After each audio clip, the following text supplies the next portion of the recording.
Hey everyone, it's Age of Sigmar time today. Now, in today's game, Lord Bastion of the Stormcast Eternals has fallen back away from Ushoran and his flesh-eater courts due to the skies turning red and the Crimson Keep appearing in the mountains of Mournhold.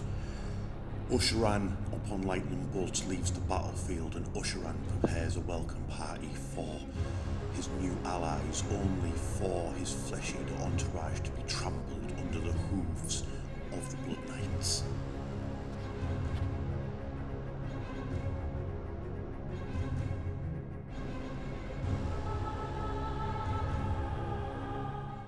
Yo. Hello. Hey mate. Hey mate, it's back. We're back. We're back in the mortal realms. It's good. You know what it is as well. I've actually started the channel members and everything since we've had a game. Yeah, it's been a while to be fair. So if you are one of those people who keeps asking for Age of Sigmar, here we go. We finally got back around to do it. It's just 40k. It's like it's all army, like new stuff.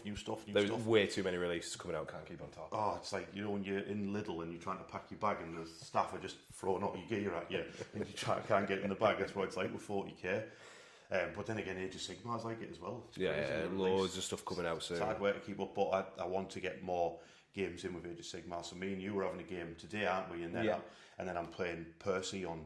Well, it's filming on. This is a Saturday, I think, and I'm filming on Monday with Percy. So we're doing that new mission for the Hellsmiths of Hashut. We're doing that special mission for them, so that'll be cool. So I've got going to be doing that game, and then we've got, so it's going to be, it's been like 40k, then suddenly we're going to have like an Age of Sigmar week on the channel, which is good. But yeah, so I've got the memberships going, so if you want to support and help us get more Age of Sigmar stuff out, consider becoming a member. That would be very, very helpful for me. And then what's also very helpful for me is how you've been smashing your army out. I must apologise to my girlfriend. I've not seen her for months. She's doing alright. Don't worry about it. As long as your army's sorted, right? Yeah, right? That's all that matters. Right?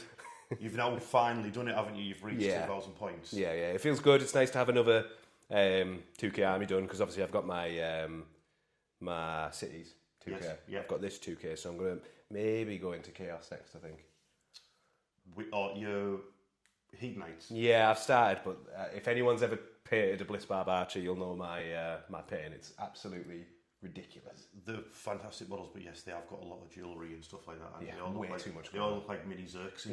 Yeah. Tiny little Xerxes. Tiny little Xerxes. All got bangles and everything all over them. But they're such a cool army. Yeah. I've got a Slaves to Darkness army upstairs as well, you know. So if you ever want to like dip your toe in with Chaos Slaves to Darkness, we could set that up. That'd be cool. Would people like to see Slaves to Darkness on the channel? Because I've actually got a Slaves to Darkness army between all this, that, and the other. I've got Slaves to Darkness, so there's plenty of stuff to come out, and I want to see the Slaves of Darkness as well, especially because one of my favourite units in all of Age of Sigmar is Varungard.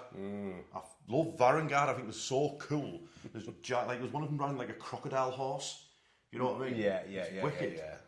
Wild. But yeah, today I've got Lord Vhordrai painted up, the Vampire Lord on the Dragon, who I absolutely love, and like I've said, I'm working towards doing an entire Crimson Keep army for the channel for myself, because I just think it's such a cool idea of an army of like this teleporting castle and then crazy knights charging out of it to kill everybody nearby. So yeah, let's get it showing off our list. I'm looking forward to this. Ushoran versus Vhordrai. Who's the biggest, baddest, deadest guy? Health bars on the screen. I'll see what I can do. Okay, here's my 2,000 points of Soulblight Gravelords. Now, if you've been following the channel, you know that I am slowly working my way towards having a Crimson Keep army. And as you can see by the great big lad in the middle, I'm getting there slowly but surely. I've got Lord Vhordrai painted, so he's the leader for my army.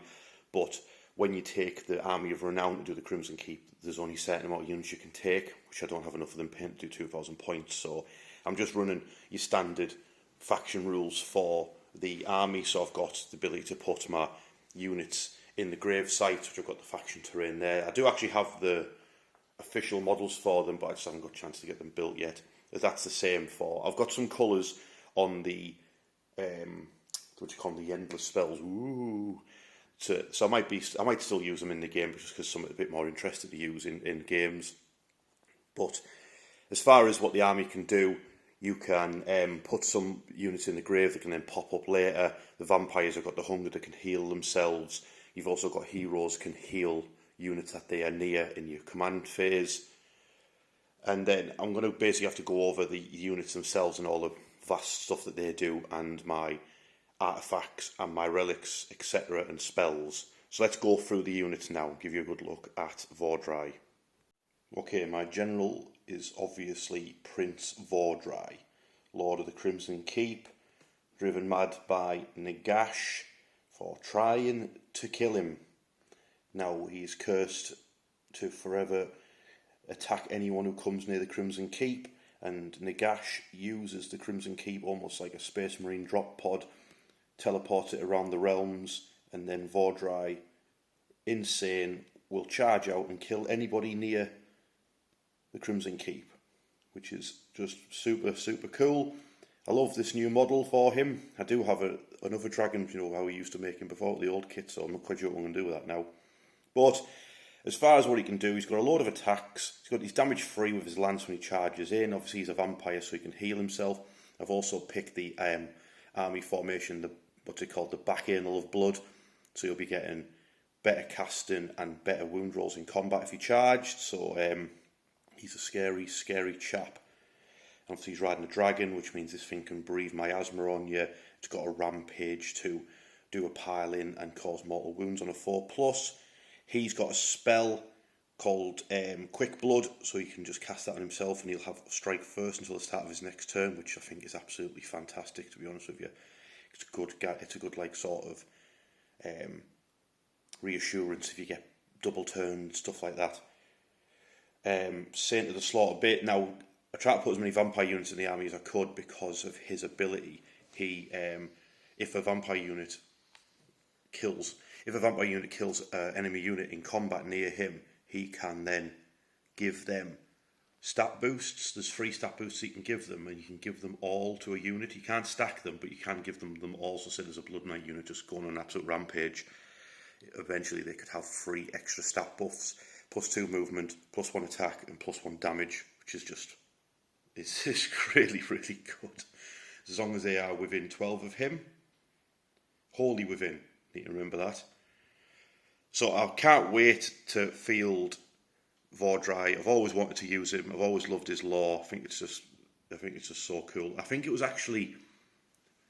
was Manfred von Carstein, that little scallywag, who stopped Vhordrai from casting Nagash's body into a vortex of doom, and then Manfred screwed him over, as he's well known to do, and he's responsible. So I'll have to see if I can get a scrap with Manfred von Carstein at some point and get some revenge on him. He's the rear, in case if that's something you're into. I did the dragon in purple for 2 reasons. One, because I had some purple spray paints, multiple, so I could sort of build up the colour in Zenithal. And 2, because in my army I do a lot of this like verdigris oxidization, so it's green. So I didn't want to do his dragon also in green, because you wouldn't really be able to see all this oxidized ancient looking armour that he's got, that I do on everybody. So I thought doing the dragon in purple would help that stand out. And I think it has a good contrast with each other. I think they work quite well. And interestingly as well, I have some dragons in my Stormcast army that I'm working on that are also purple. So in my own headcanon, these younger dragons ridden by the Stormcast are actually the children of this dragon, and they're on a quest to finally kill it and let it enjoy death rather than being a slave to Nagash. Because the story for this dragon is also quite sad, how it was tricked by Nagash. Okay, my next hero is Dracea. He's my vampire lord. He's got a relic called the Terminus Cloak, which means it's -1 to cast for enemy wizards within 18 of him. He's got a really weird ability. The Vampire Lord ability is so weird, you'd think it would be like something about commanding armies, but it's not. It's more about like popping up and it's called Sanguine Blue. And you roll a dice on a 3+ in your hero phase, you can take him off the borders and he turns into bats. and then reappears 9 inches away from an enemy unit unless it's an enemy hero and it's 3 inches away. It doesn't say anything about not being able to move after that because it happens in your hero phase, so I assume you can move afterwards as well. But it's really good for sniping characters, and I know you're supposed to pick your battle tactic while you're doing your army, but those are brand new at the moment with the new General's Handbooks, and we have to have a look into that. But I think there is one of them where it starts by killing a hero, so maybe Dracia might actually like fly off into some bats and maybe he's trying to snipe a Flesh Eater hero. Maybe you can make a start on that battle tactic. I'll have a little think. Then the rest of his regiment is Corsair Guy, Night Guard, just the big ogres, just because I needed the points really. I don't think they're very good, to be honest with you. But who are quite good are the Askurgan Trueblades, the monster hunters from Gur. Now, they might actually be able to put their rules into place in this game. I believe they put -1 to hit on monsters when they fight them. Might even be better than that, but they are basically, they put a debuff onto enemy monsters when they fight them because that's all they're interested in fighting.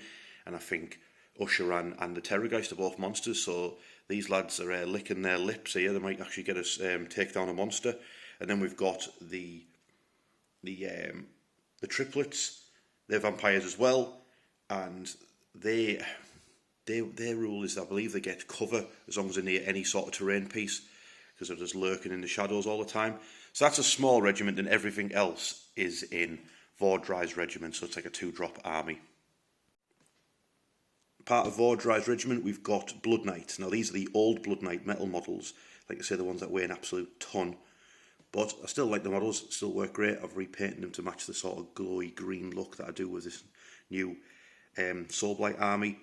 These lads are brilliant. They've got the ability to trample people if they run over them in the charge phase, and they've got another rule that allows them to move over enemy infantry units and move within combat ranges when they're moving. They just can't finish the movement within combat range, but they can charge through units and trample them as they do so. They're really good in the Crimson Keep Army Renown because they can charge again, which is crazy. But they hit like a ton of bricks, the vampires, so they can heal themselves when they do a fight action. And yeah, I can't wait to just run a whole army of these bad lads. Lord Vhordrai can have a hero as part of his regiment, so I've got a White King in there. I think it has to be a White King actually. So I like to imagine that the skeletons are all basically like the, what you call them, like the house troops type of thing of the Crimson Keep. So this White King, he's got rules to buff the skeletons, and he also has a heroic trait, Summit Lash. He can make Soulblight Gravelord units move an extra D6. So that could be clutch when it comes to getting a unit of skeletons or whoever onto an objective. Then the rest of his regiment, well, Vhordrai's regiment really, is 10 direwolves, a Varg Skier, 10 skeletons, and then 20 skeletons. Those are the older skeleton models. These are the new ones, but I think they all work perfectly well. There's lots of stuff to remember in this army. Then there's lots of stuff for us to remember with the new General's Handbook and the new missions and everything. It almost feels like a new edition. But that's my army. I just want to wreck stuff with my Vampire Lord and the Dragon. Let's face facts. So wish me luck. Okay, here we've got Jack's ever-growing Flesh Eater Court, and I think you've done it, mate, haven't you? Have you done it? Have you reached 2,000 points? We're at 2k, yeah. Hooray! Well, actually, 1,990 because of the weird points values. Yeah, mine's 9,194. I just don't think Games Workshop want us to have that satisfaction. No, a crisp 2k. Oh, almost as crisp as a white monster. Calm down. Settle down. Oh. Yeah, this is my 2k. Similar setup to the last game I played, but we've obviously got Ushoran in the middle. He's finished already. Can't wait. He's a really cool model. He was really, really fun to paint. He's one of the best models GW's ever done, in my opinion. Did he win Model of the Year? For ages. That's where they split it, didn't they? Yeah. They were obviously sick of 40k winning every single time. Yeah. Do you know what I mean? Yeah. They might as well go, oh, what Primark did we release this year? You're the model of the year. Do you know what I mean? But yeah, he is a beautiful model. He's got really cool rules as well. So he's got a 10-inch move, 16 health with 5 control, a 4-up save and a 5-up ward, which is pretty cool. Okay. So what's your are you using that dodgy battle formation again, though, where you get an extra dude back. Lords of the Manor, yeah. Yeah, Lords of the Manor, yeah. But that got nerfed slightly, so you got to roll like a 4+ or something to get your extra knights. Yeah, so knights come back on a 4-up, but serfs just come back, which is cool. Serfs up, dude. Okay. That's the name of my army. All right, okay, cool. Yeah, so he's got... Ushoran has 8 attacks from his monstrous talons. I'll tell you, let's go have a proper look at him, eh? Yeah, you've done a bang-up job on him, like, he looks absolutely fantastic, Jack. Thanks, mate. Thanks for all your help and advice on painting him. You're most welcome. He's quite an intimidating model to paint, but I think he's come out all right. So what we're saying in this game is if him and Vhordrai fight each other, we have to have, like, Dark Souls boss health bars pop up on the screen. Yeah. I think that'd be great, to be fair. That would be so cool, wouldn't it? But yeah, so he's not really a pushover in combat. He's got 8 attacks from his monstrous talons, 3s to hit, 3s to wound, 1 rend, 2 damage. And then he's got his scepter, which is 4 attacks, 3s to hit, 2s to wound, 2 rend, and then D3 plus 3 damage. It's that D3 plus 3 damage, that's crazy. Yeah. That's more damage than Vhordrai does on any of his attacks. Like, Vhordrai's got plenty of damage free, but he doesn't have anything that could go up to like 6 in just 1 hit. That's crazy. He's also quite a good buffing piece, which works because he's on a massive base. But in my hero phase, I get to use Epicenter of Delusion. So I pick one of the following effects to apply until the start of your next turn, and this is army-wide. So you can either pick the Royal Hunt, which is add 1 to wound rolls for attacks made by friendly Flesh Eater Courts units that target a monster. Okay. Crusading Army, add 1 to run rolls and charge rolls for friendly Flesh Eater Courts units. Okay. Defenders of the Realm, add 1 to save rolls for friendly Flesh Eater Courts units whilst they are contesting the objective you control. And then the Grand Tournament, so add 1 to hit rolls for attacks made by other friendly Flesh Eater Courts heroes if they're charged. My goodness, let's spin him round, have a look at that. Oh yes, oh yes. It's just such a cool model. And then he's also got his Rampage, which is the Shroud Cage fragment. So he basically makes enemy units go insane and make them strike last. So he gets to pick 3 enemy units he's in combat with. And then he rolls a dice for each target. If the roll exceeds the target's control characteristic, the target has strike last. He has the Carrion King. So if he's got 6 noble deeds points, his feeding frenzy goes off within 24 rather than 12. That's what I'm not looking forward to, because that's what, extra attacks? 1 extra attack, yeah. For everyone? For everyone. Within 24 inches of that base? Wholly within 24 of that base, yeah. Yeah, so that's a massive, massive section of the board he's going to affect with that. It's pretty crazy. Yeah. And then he's got his own special spell, Glimpse of Delusion.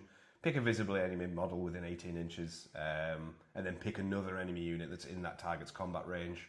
If it goes off on a 7, I pick one of the target's melee weapons, and then immediately resolve combat attacks made with that weapon against the victim. It's not just one attack from it either, it's all of, like, so if you picked Vhordrai, do like 6 lance attacks into someone. Yeah, I think you just pick one of the melee weapons, and then you use that profile, so it'll be 6 attacks, yeah. Stop it. So that's pretty cool. And then obviously with the 3rd edition rules, I can do that in your phase as well for a command point. Great. I don't -1 cast. But he is wizard too, so he's going to be casting lots and lots and lots of spells. We don't like that. But he's my general. He's leader of Regiment 1. Is that what this side is? No, I've kind of done it in a mishmash to try and look cool. All right, that's fine. So basically, in his regiment is the Crypt Ghouls over to the left. Yeah, the chunky boys, yeah?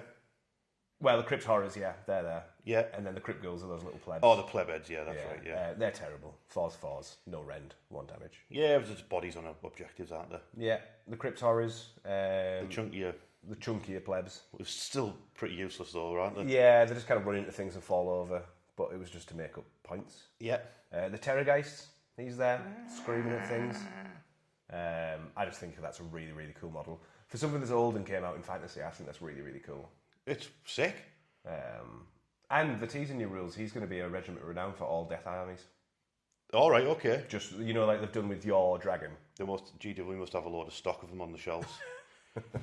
Let's get rid of these. Everyone have one. And then he's also got the Vargulf. God, the Vargulf. You all know him. You all love him. I hate him. He's got stronger in madness on him, so he's got 2 extra health. He's just so dense. So much power contained on such a small base. It's when he starts running around. He might accidentally run into Vhordrai and get smashed. I hope so. You were speaking about kebabs earlier. I'm going to kebab him on his lance.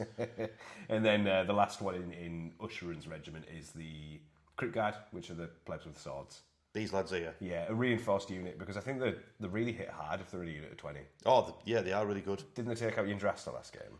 Oh, we mate. There's no need for that. I'll bring it back. And then Regiment 2 is led by the Archregent.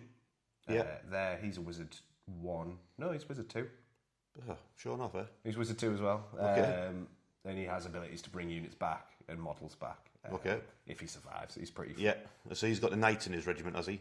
Yes, so he's got the 2 units of 3 Morgarbeg Knights. I've decided not to reinforce because I think they're more useful to just run around causing havoc. And if I split them up, it's more for you to think about.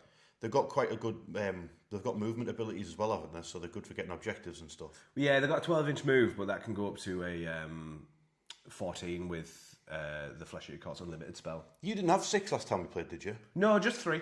Oh, so you got Ushoran and 3 more knights done as well? Yeah. Oh, you're smashing it out, mate. So that's them 2, and then there's the Marrow Scroll Herald over at the side. Oh, this guy's new as well, isn't he? Yeah. Jack's showing us up here. And I only got a dragon pen. He's got the channel vestment, so he's also a priest now. But what he does is he's got no teeth, and you can't shoot him if he's you can't see him if he's in the combat range of 3 or more friendly models. All right, okay, yeah. And he's got something called the King's Entreaty. So I roll a dice on a 3-up. I pick one of the following effects: attack the apostate. Friendly Flesh Eater Court's units in combat with the target have strike first for the rest of the turn. Okay. Or welcome the disciple, where essentially you can become infected for the rest of the battle. And each time you declare a command, spell, ability, or prayer that targets the infected unit, I roll a dice. On a 5-up, the command doesn't do anything and you spend the command point. Oh. Or if it's a spell or a prayer, it fails. Right. Which is pretty cool. Yeah, that is. Fits the theme of like Ushoran sending his minions to go greet the allies. And then gets trampled. Yeah. I tend to just do the attack the apostate one and just bum rush one model. Yeah, that's fair. Which is quite funny, to be fair, for me. Yeah, let's do it. Let's see how they go on against the vampires. Okay, the armies are down, so we've got a few things to go over here. So we're on, like we said in the intro, we're on to a new General's Handbook, new season. So it's quite a clever named card mission battle plan. It's called Passing Seasons. So we're in a new season and we've got new missions to play. Now, I know what you're thinking. Richard's using objective discs. And you probably feel betrayed by me using them. But I think these are quite smart. I also didn't know I had these until this morning when I opened up my General's Handbook. And these came up and I was like, oh, these are actually quite smart. They actually look like something and they can blend in with the battlefield. They're the objectives, so the centre part. But the other reason why I'm using them is because in this, season of Age of Sigmar, these objectives are like colour-coded. They've got symbols on them. So you've got these green symbols, which is a gnarl root. And then you've got these brown ones, which are a Oakenbrow objective. And the way it works in this mission we're playing is on turn 1, 3 and 5, you score the green objectives. And then on turn 2 and 4, you score the brown objectives, the Oakenroot objectives, which are in both of our deployment zones. Also, when you're the underdog, as in you're behind on the score, you can get basically defensive buffs from the Oakenbrow objectives, the brown ones, or you get offensive abilities for trying to take the green ones, the gnarl root objectives.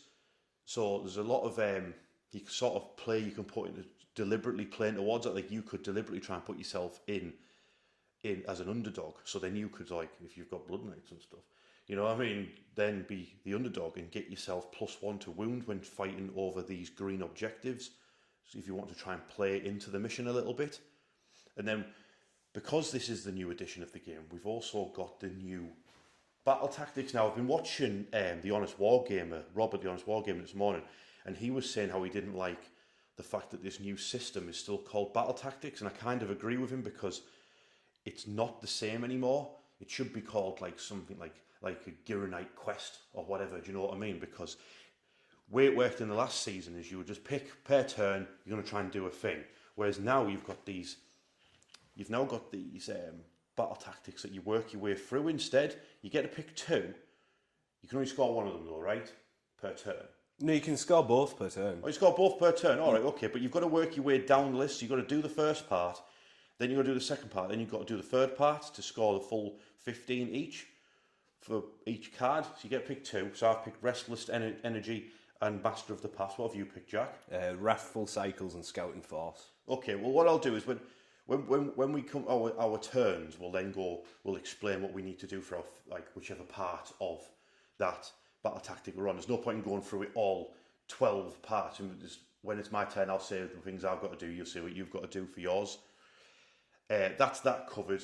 There's other little changes for the game, like how the places of power. So in this mission, the bell is a place of power. The wizard's tower is a place of power. That funky Sigmarite mechanical thing is a place of power, and the flag on the statue is a place of power. They can boost your wizard's abilities, and you can also make objectives nearby Ushoran, which doesn't really make much difference to both of our armies because we don't have much ranged. I think you can heal and cause damage as well doing it. Yeah, well then there you go. So there's more things that you can do with places of power now, which might pop up. And then as far as deploying, I finished deploying first, but I'll go over what I've done. The only thing that's not on the board is my 10-man unit of skeletons. They're in my faction terrain. So there's one there, there's one in my deployment zone, and there's one over next to that object over there.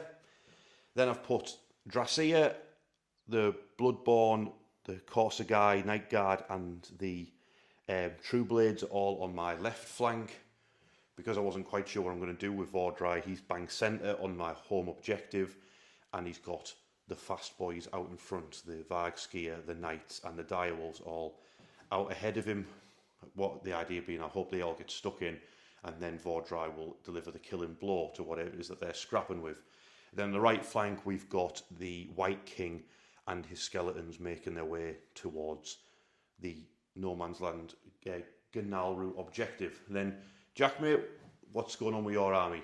In the centre, I've got my ghouls. Plebs. Out in front. My welcome party. Yeah. Going to go say hi to those nice blood knights. Yes. Behind them, we've got the slightly better ghouls. Yeah. I'm wary that your blood knights can trample over them. Yes. So I'm going to have to keep some distance and maybe play a bit more reactive, I think. Okay. And then on the flanks, I've got my knights, so my fast movers, ready to swing around and get some objectives. Yes. And then towards the back, we've got Ushoran, who's out for a nice little stroll. He doesn't have a clue what's going on, really. Yeah. And then the Terrorgeist.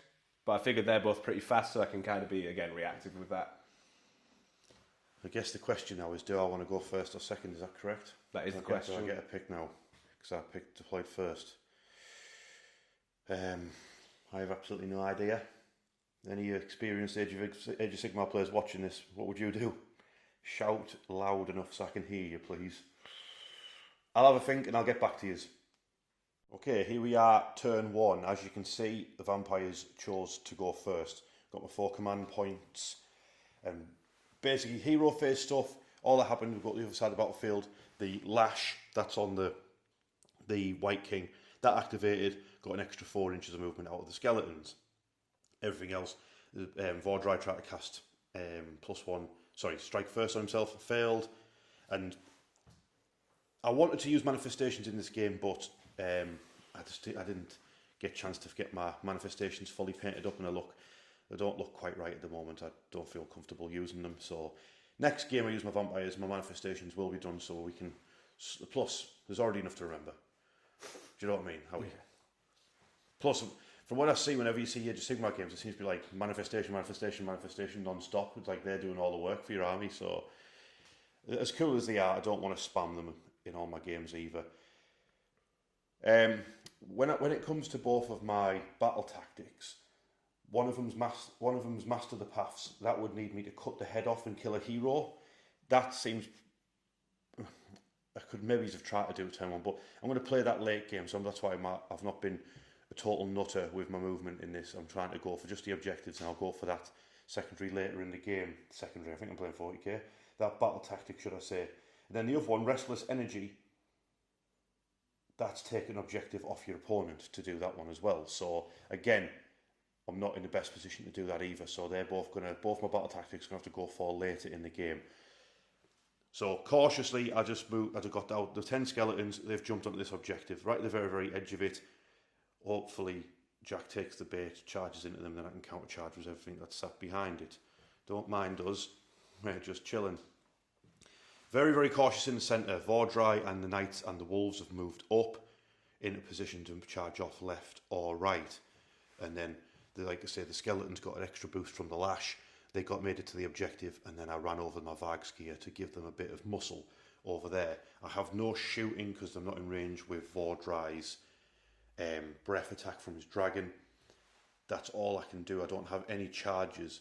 So I'm going to do my scores. Unless, Jack, you have anything you'd like to do? No, nothing. The only thing I need to do is my the triplets, the Bloodborne, they can do a move at the end of the turn. So I might even jump them onto the objective as well. So the Skeletons have got a bit of muscle as well. But I feel like they're going to get jumped by that stupid Vargulf. Has that got the upgrade on it? Yeah, 10 health. Hate that thing. Right. I might move them, but I've got to do my score. Then it'll be over to Jack and his Flesh Eater Courts. Okay, at the end of turn 1 for the Soulblight Gravelords, I've scored 10 points. Because I've captured both of the Gnarl Root objectives. They're worth 5 points each in turn 1. So that's put me on 10 points. Battle Tactics, I haven't done either of the first parts of either of my battle tactics. So like I say, they're going to have to wait until later in the game. I've still got 4 command points. Jack's still got 4 command points. So there's going to be a lot of shenanigans going on in turn 1 for the Flesh Eater Courts. Let's go. Okay, turn 1 for the Flesh Eaters. This is the end of the movement phase. Jack, you basically just cast a ranged transformation on everybody, basically, haven't you? Yeah, because it's an unlimited spell, so... Oh no, I stopped it on your Terrorgeist. Yeah, so the Terrorgeist... Did you remember that for its movement? Yes. Alright, cool. But over on this flank, those lads are deranged and they are transformed. Yes? Yes. And they're going for a mad dash for the objective, yeah? Terrorgeist up the back. Ushoran, you weren't quite sure what to do with, correct? Yeah, I mean, he's a big base and I've got a lot of plebs there, so he's just going to sit and watch for a bit. Chew through these. And then on this side, you got deranged transformation off on your Vargulf and the... What are those knights things called again? Morbeg Knights. Morbeg Knights. So obviously my Skeletons were not going to win that fight, so I chose to redeploy them at the end of the movement phase, and they've fell back 4 inches. There's no point. They were just going to lose and die. At least now, if Jack charges them, I've got plenty of people who can now back them up and help out, potentially. So, I take it you don't have any shooting either. It's just, you're over your charge phase, but you had an interesting question, is can you roll a charge, and then if you're not happy with your charge roll, just choose not to. Mm-hmm. And we're going to have a little look at that, and then get back with Jack's charge phase. Actually, that's a good question. How are you doing with your battle tactics, Jack? What do you need to do for the first part of both of yours? Well, so at the moment, I've scored the first one on Scouting Force, which is Raiding Party. Yeah, so what did you need to do for that? Complete this battle tactic at the end of your turn if there are 3 or more friendly scout units wholly outside friendly territory. Alright, so you've picked 3 units to be scout units, yeah? Anyone in my army is a scout unit as long as they're not a hero or a monster. Alright, okay, so that's getting you 5 points on a battle tactic, yes? Yeah, and then I'm scoring 2 objectives, so that's 5 points each. 2 objectives? Yeah, because I've got the one here, and I've now got that one because he's moved. You can only score these Gnarl Root objectives in turn 1, if that's what you mean for primary. It is turn 1. Yeah, but that's not a Gnarl Root that Ushoran sat on. That's an Orcan Brow objective. Okay, I see. That changes things. Yes. So far you've got 5 points for one of your battle tactics, yes? Yeah, and 5 points for one objective. Yes. Right. Yeah, and then once it goes into turn 2, it then flips from them 2. It becomes those 2. Got it. And then whoever's going to be the underdog at that point will get a certain benefit towards their army, whether it's... Because it'll be turn 2, it'll be defensive abilities from the Orcan Root objectives. Okay. Yeah. Got it. What about your other battle tactic? What did you have to do for that, mate? So that's complete this battle tactic at the end of your turn if you control more objectives than your opponent. So basically it's going to be what happens over there then? Yeah. Okay. We'll have a look at that charging rule, and then we'll get back to your charges. Okay, we've now turned into a metagaming channel. Jack, you're not charging, are you? No, this is the home of tactics. All right. This is where you come to learn the rules. This is how you win a tournament. This is where you come to learn the rules of Age of Sigmar from people who don't know them. Basically, there's no way of me charging that and clearing your skeletons off the objective because you're just going to take them off the back. Yes. And there's no way I'm going to kill the Vargs here, so I may just kind of keep them back for now. Yeah. And then over on the right flank, you rightly pointed out, if I charge your skeletons, you've got a lot of support. Yeah, if the Night Guard are already in combat range, if the front guy is touched over here, and then I could just countercharge with the Bloodborne, who've got damage 2 attacks. So I think I'll just sit and be happy that I've got an objective and a battle tactic. And a battle tactic, which means you're on 10. I'm on 10, which means there's no underdog going into turn 2 either. So I'll do your scores, and then we'll have to roll off for turn 2. Okay, at the end of turn 1, we're both on 10 points. Jack's done 10, like we just went over there. 5 points primary, 5 points for doing the first part of scouting for. So he's put a dice there to denote that he's done that part. Clever way to just keep track of it in case you lose track. So I guess we got a dice off, mate. And like I say, now we're going into turn 2. The objectives that you score this turn are flipped. So to one Ushoran sat on, and the one that's behind Vhordrai. So where the two big beefers are stood. See who gets what? I got a 6. I got 1. It's Soulblight Gravelords turn 2, baby. Blah! Okay, I took turn 2. Here we go. Things are spicing up now. Hero phase stuff, basically nothing happened. Jack stopped my spells, and the Lash got the skeletons to move an extra inch on the far side of the battlefield. Now then, let me tell you a story about what's going to be happening. I'm going to try and go for both of my battle tactics. One of them is kill a hero, and the other one is take an objective off of Jack that he controls. He controls this one, so I'm going for it. But the Vargulf is also a hero. So I used my Vampire Drassia's ability to reappear. Blah! So he appeared out of some bats next to this big bell. The Bloodborne moved towards him. Jack has redeployed, quite obviously, to try and stop me from getting my battle tactic and losing his Vargulf. I've got an 8-inch charge for the Vampire, and I've got a 7-inch charge for the Bloodborne to get to him. Then everybody else has moved up. The Direwolves can run and charge. Skeletons, the Night Guard, and the True Blades have all moved up to have a scrap with those Morbeg Knights. Now, in the centre, I just sort of ignored it. I've split off and gone both ways. I was considering having Vhordrai take on just the centre of Jack's army. Duke it out with the plebs, but I didn't, because I don't have Strike First cast on Vhordrai yet. I don't want to expose him to getting hit with that club over the head from Ushoran. So instead, he's moved off to the right. I've got all of my skeletons at the edge of that objective. The Vargski has moved up to the right-hand side. The Blood Knights are stomping towards those Morbeg Knights.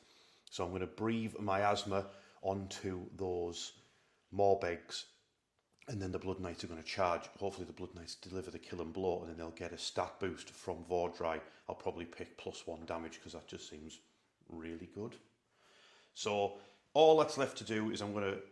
That's basically the plan. The plan is actually just over here. Secure that objective and kill that Vargulf, because I will get 5 points for having that Oakenbrow objective. The brown, well, they're supposed to be red, I think. I already have that because you tag him in Age of Sigmar, and I ain't taken that objective yet, not when it's got Ushoran sat on top of it. So, first things first, shooting phase, I'm going to breathe miasma onto those Morbeg Knights over there. It's D6 shots, I believe. Yeah, D6 shots. Only 2. Hitting on a 3. One of them hit.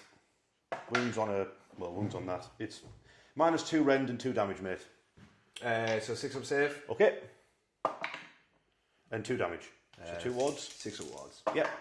Nope. So 2 damage off one of the Morbegs from the lethal breath of my big purple dragon. Charge phase. Oh, right. Okay. I need to be over here. I need to be very careful of what I'm doing. I'll tell you what. All I need to know before I start rolling for everything, I need to know if Drassia can make it to that stupid Vargulf. Blow! Oh, he only can. He's rolled a 10. So he's going to charge 10 inches across there. Blow! Taste my mace. Right. Now, the Bloodborne, and I've got plenty CP here for real us. They need to roll a 7, correct? So they need to roll a 7. They've done it as well. Blow! So they're in as well. I'll tell you what, let's get them down the side as well. Let's have a big scrap. I've tagged those lads now. They're having those big chunky boys. Yeah. Right, next up, my True Blades. They've rolled an 8. That'll be enough. And then after I've moved them in, I'll just roll for everybody else and over there. And I'll let you know how we get on. Okay, turn 2, charge phase completed. So the Bloodborne and Dracea, the Vampire Lord, are fighting the Vargulf. I got a decent roll for the Direwolves, so they actually jumped in and tagged the other side of the Crypt Horrors, because the Crypt Horrors are in combat over here. And then the True Blades, the Skeletons, and the Night Guard are all in against the Morbegs. These lads are all just watching on, picking the noses. And then over this side, I rolled a big 3 for the Blood Knights charge. They just trotted slightly further forward. And then a 9 for the Vargski. Actually, I guess I rolled 3 dice, but I forgot and only rolled 2. But we still made it on a 9. And Vhordrai is going to watch. A little bit of voyeurism for him there. With all these scraps going on, though, where we start is going to be very important. Obviously, the Morbegs have all got what's that spell called? The Deranged Transformation. So they've got +1 to wound in combat. I don't really like the idea of my Blood Knights getting dragged down by those Morbegs over there. But then again, they're not on an objective. They're not scoring me anything. It is what it is. But over here, ideally I want to do as much damage as I can. And maybe try and get rid of this Vargulf. The problem with that Vargulf is it just heals D6, right? If it kills a model, it heals D6 and then just moves. And he's also got +1 to wound on him. What were they thinking with that thing's rules? How many wounds does it have? 10. It has 10 wounds. I don't even know if I'm going to be able to kill it. But it's 5 points for the battle tactic. Those Morbegs there can attack some people. Probably try and chop down a bunch of True Blades. Probably. But I did say I was going to go for this Vargulf. So I did say it. So I'm going to start with the Bloodborne, I think. I'll start with the Bloodborne, and I think I might even all-out attack them as well. I know that makes them have -1 to the save for the rest of the turn, but it means a hit on 2s, and they'll damage 2 each. So, all-out attack, for my Bloodborne. Let's see if we can kill ourselves a Vargulf. Blue! Okay, Jax chose to all-out defense against the Bloodborne's attacks, because now it's like Armour of Contempt in 40k. You can only pick against 1 attack. So, 1 unit attack, should I say. But I've got 9 attacks. I'm hitting on a 2+, and I've got crit 2 hits. So any 6 is actually 2 hits, not 1. So don't spanner it up. They did not spanner it up, so they missed once, but they've got 4 extra hits in. So give me 3 more dice. That's all my hits. Excelente. The wound on a 3. So many dice. I can't even pick them all up. Right. Oh, damn. Please don't fluff this up. Freeze. Oh, I fluffed it up. Oh, I fluffed it up so bad. Oh, this is just typical of my dice rolling. That is, look at that. 5 ups, mate. So 5 What ups. is that? Thank God. What is that? Oh, I make 1. so you've now got 8 wards to make. 1, 2, 3, 4, 5, 6, 7, 8. Yes. What is your ward? 6 up at the moment. That's all right. So you've took 6 damage. So 4 health left. 4 health left. That means my Vampire Lord could get him. If he's not got first. If he's not got first. So, Jack, who are you activating next with? The Vargulf. The Vargulf. I am going to all-out defense Dracea, because no doubt you're going to attack Dracea, yeah? Yeah. Okay. So everything here is +1 to wound. Yes. So 1 attack from his dagger-like fangs is going to hit on a 3. Ooh. Nope. And How's it feel rolling a 2? 2, 3, 4, 5, 6. So it feels bad. Try rolling 6 of them. 7 attacks, hitting on 4s. Yep. That's 3. 3. Yep. Wounding on 2s, I imagine, because you've got the +1 to wound. Wounding on 2s. Yep. So 3 wounds at 2 rend. So I'm on a 2+ armour save, so 4+ armour save. Yep. Yeah. Nice. So I'll fail 2 of them. So 4 damage. Yeah, I'm also a undead person, so I get a ward save as well, so of 6s. So, oh no, he feels all kinds of that. Was that all your attacks? Yeah. Thank the gosh. So, my vampire's alive on a wound remaining. Thank God. Now, if I don't activate Dracea, you'll activate those and try and donk the last wound off his head. So, I'm going to have to activate Dracea now, yeah? And I'm going to have to hope that you fluff it. Well, it's been a mixed bag so far with the dice rolling. So I'm going to have to activate Dracea. Can he smash the Vargul's head in with his big mace? He's got 5 attacks. He's got anti-hero +1 rend. And he's also got crit 2 hits like the Bloodborne do. So freeze and freeze. Okay, so he missed twice, but he got an extra hit back in with the crit hits. Yeah, it's crit 2 hits. Yeah. Wound on freeze. No, he didn't. He didn't fluff it. Those are -2. So straight through. 8 damage. Come on, Dracea. Whoa! Nah, I've done it. I've done my battle tactic. Next up, Jack is choosing to activate these Morbeg Knights, and they're all in combat range of my Askurgan Trueblade, so he's going to try and donk all of them down because they're a little bit of a glass hammer, that unit. So 7 attacks with the Lancers. Yes. Hitting on 3s. So they miss 3 times. Yes, 4 hits. And then wounding on 3s because of the deranged transformation. Yep. So that is 2 at -1. Okay, so we're on 6s. And then the damage 1. Damage 1 each. Yes, 6s again. Yes, so you chop down a Trueblade. And then the Night Shriekers, so this is going to be 9 attacks. Yes. Hitting on 4s, but wounding on 2s. Okay, big bats. It's pretty good. Miss 3 times. Okay, yeah. Wounding on 2s. 4. Quick math. There's 5. Yes, you missed 4 times. Oh, right. Yeah. God, I'm thick. Right, wounding on 2s. Don't roll 1s. So that's 5, 1 rend. Alright, so 6s. So stop 2 of them. So 6 damage in total. Yeah. So we'll get these back up. So the 6s again. Whoa! Stop 1 of them. So you chop down 2.5 of them. So that, oh no, what guys with the throat slitters? They're dead, and then 1 of them's injured. I need to put a wound marker on Dracea as well. I am choosing to activate next my Blood Knights. They don't get the +1 rend because they're not fighting infantry, but they are getting their +1 damage because they've got their Templar Lancers.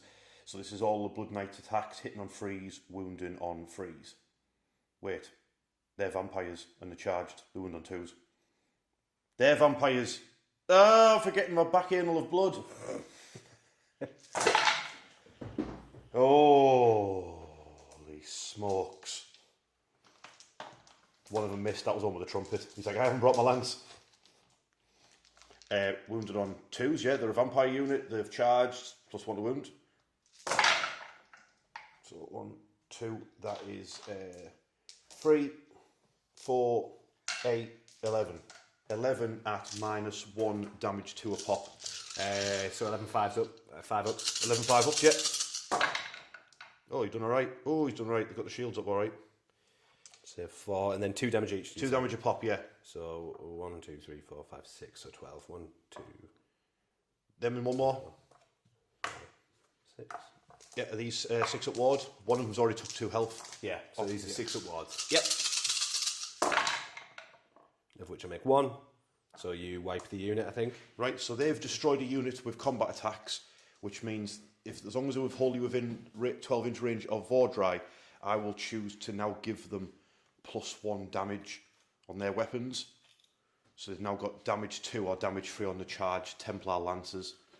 Okay, next up, the Crypt Horrors. Because they're tagged at one end by the direwolves, it's me being pro gamer here.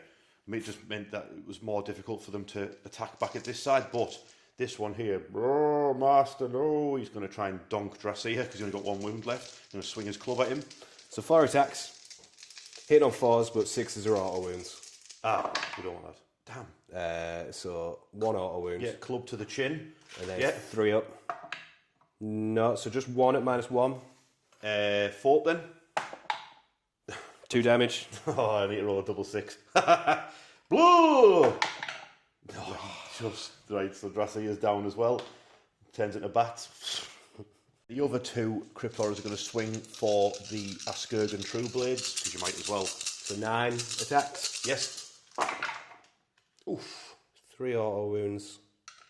And just 1 hit. No, 2 hits. 2 hits. We only got 3s. So just 3 wounds. -1. Yeah. Yeah, they've got a 5 up save, so 6s. Nope, they all go through. 2 damage. 6 damage in total, yeah. There's not going to be much left of the unit here, mate. 6s.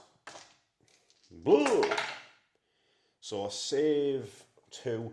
So that kills off the injured one, kills off another, then injures one. So that's you're dead, you're dead, and you're dead. I think. Nice. Yeah, is that right? Kill, kill. Oh no, he's injured. Oh, there we go. Bam. I've now got basically all of my troops in this big, massive melee going on here. I'm going to roll all their attacks now, and I'll let you know how it went down. Okay, this melee is now over. Those Corsicae are damage free. They chop down 2 Morbegs. Leaving what after all the scrapping's done, 1 Morbeg is alive on 1 wound. Well, alive, I say. And then we've got a Crypt Horror of 1 health remaining as well. And that objective is mine. Over there, obviously, the Morbegs are gone. So we've done the scores. I did 5 points for primary because I have that Orcan Root or Orcan Brow objective over there. And I did both. Now, I believe this is correct. I've done both parts of both my secondaries. It's not secondaries, it's not 40k, Rich. Come on, give your head a wobble. Battle tactics. I've cut the head off, so I've killed a hero, and then I've took an objective off my opponent that they controlled. So I've done both of them, so it's given me 5 points each of both of them. So I'm on 25 points, which means it's now over to Jack's turn 2. He's still got some big players left. He needs to use them very wisely going forward now. Okay, turn 2 for the Flesh Eater Courts. Jack is submitting to the Delusion. I cannot score any battle tactics this turn. He cannot. He cannot. So Why is that? What is the gist of your battle tactics? So I've got either complete this battle tactic at the end of the turn if you control more objectives than your opponent. You control 3, so I can't. And the other one is complete this battle tactic at the end of your turn if 3 or more objectives or terrain features that you control in any combination are being contested by friendly scout units. Those objectives and terrain features must be within enemy territory.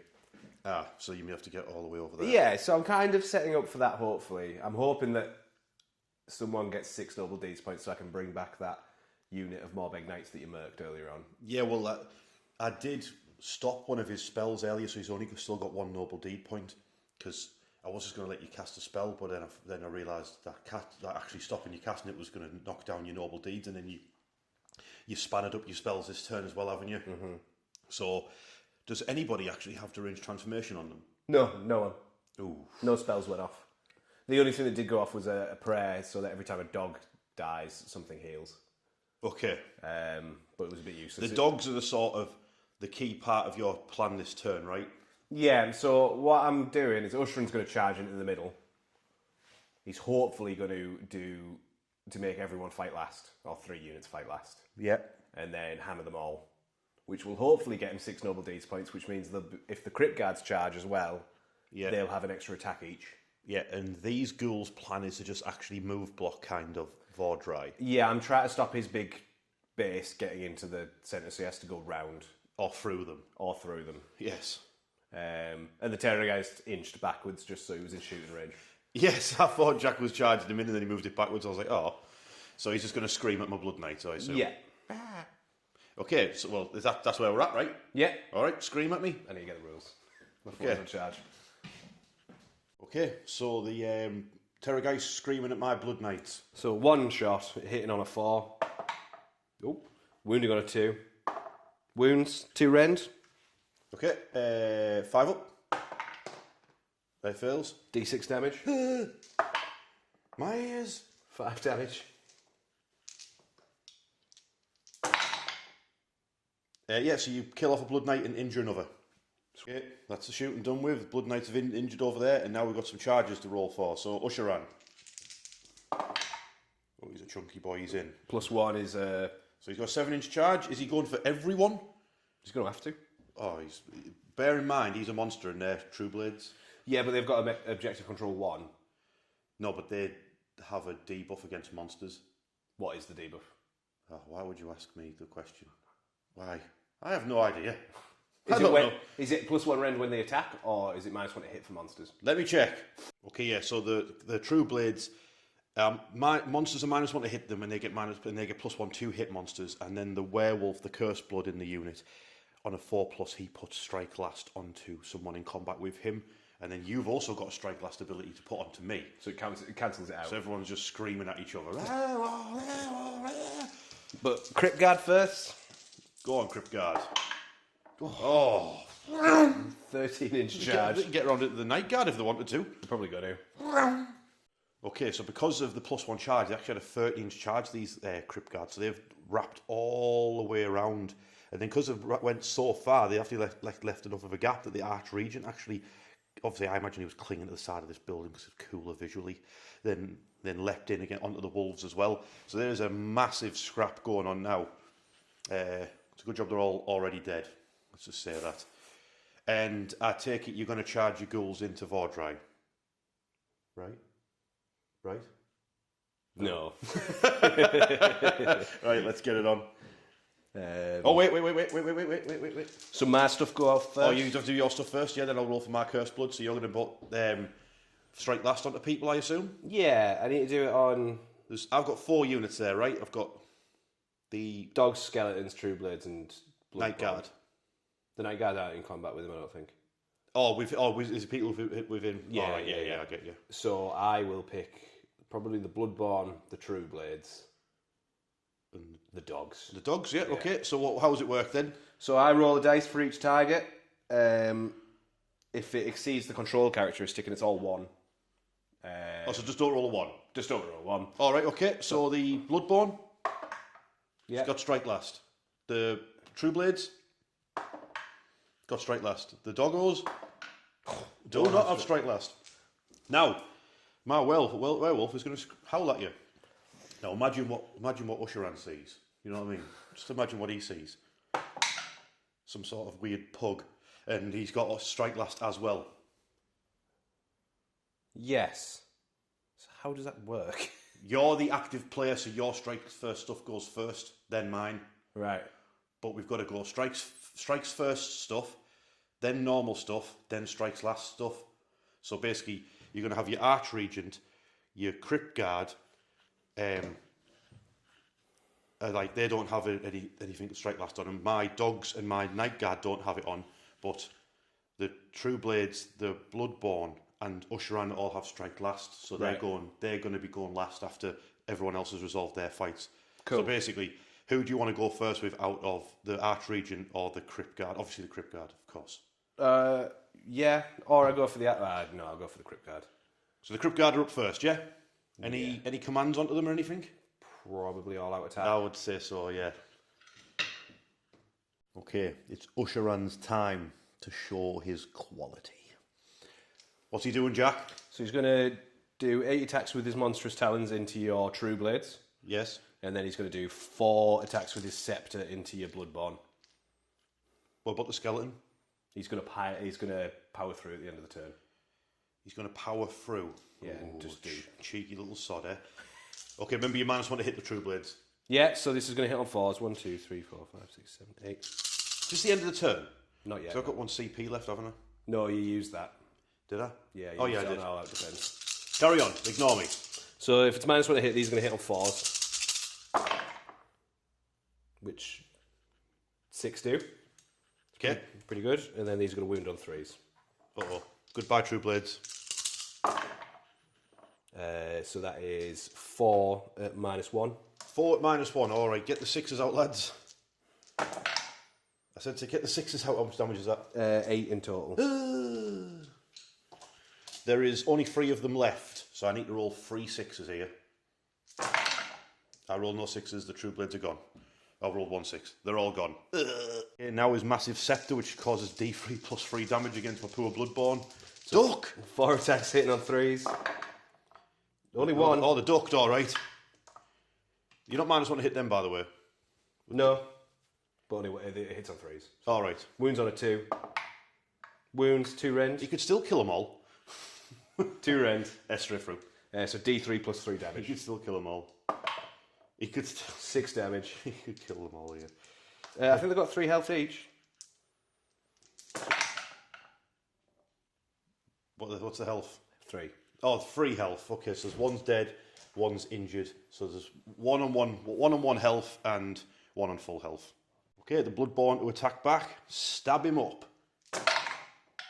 That is not very good, but that 6 gets an extra hit, and then I wound him on a 3. 2 wounds at -1. 2 5-ups. Yep. 2 damage. 2 5-ups. Yep. One so he's wound. down to 13 health. And then he's going to power through. He's going to power through for your last command point of the turn, yeah? He'll probably do it on the Bloodborne, I think. He doesn't want to get rid of that one skeleton because at the end of the turn I get skeletons back. Oh, yeah, of course he does. Yeah, So you might as well power through him. So don't roll a 1. Just D3 on the... Yeah, don't roll a 1. 3. No, so I've got to roll 3 6s to keep that skeleton alive. I did not, so that skeleton unit is gone. And he gets to move. And he gets to move. But he has to leave combat, right? He has to leave combat with power through. He can stay in combat, ignore me. So Ushoran is still in combat. He's powered through. He's plonked himself on the objective, ready for turn 3, where that objective is now activated, which means he'll be scoring some points for that. But let's do the points for the end of turn 2, eh? Any other end of turn stuff, they can do a move, but they're in combat, so they can't. So, yeah. You got any end of turn stuff? Nah. Look, let's do your scores. Okay, at the end of turn 2, Jack scored 5 points in turn 2 for holding the brown objective in his home field. So you're behind by 10 points currently. But it's still all to play for. You've managed to secure this flank over here. I think this one's now yours. That one's probably mine over there, but let's see what happens. Let's see who's going first next turn. I rolled a 3. You got a 5. I'm going to double turn. He's double turning, right? So what does that stop you? Can you not score your battle tactics? I can't score my battle tactics, but I can set up for it, and I can set up for further turns in the game, so I think it's sensible to do. Okay, that is a sensible decision to make. So, Flesh Eater Courts, double turn, turn 3. Okay, here we are. Me and Jack have had a little break. This is now the day after. I went to the gym, got a Parmo.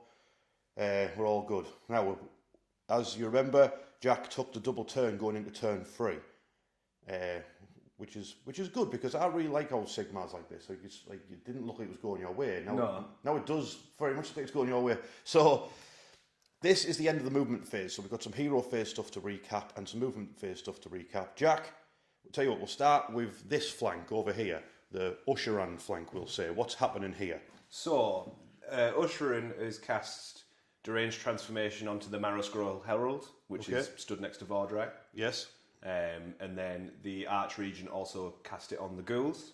Okay. So what we're going to try and do is just hold up Vhordrai for a turn. Okay. Or 2.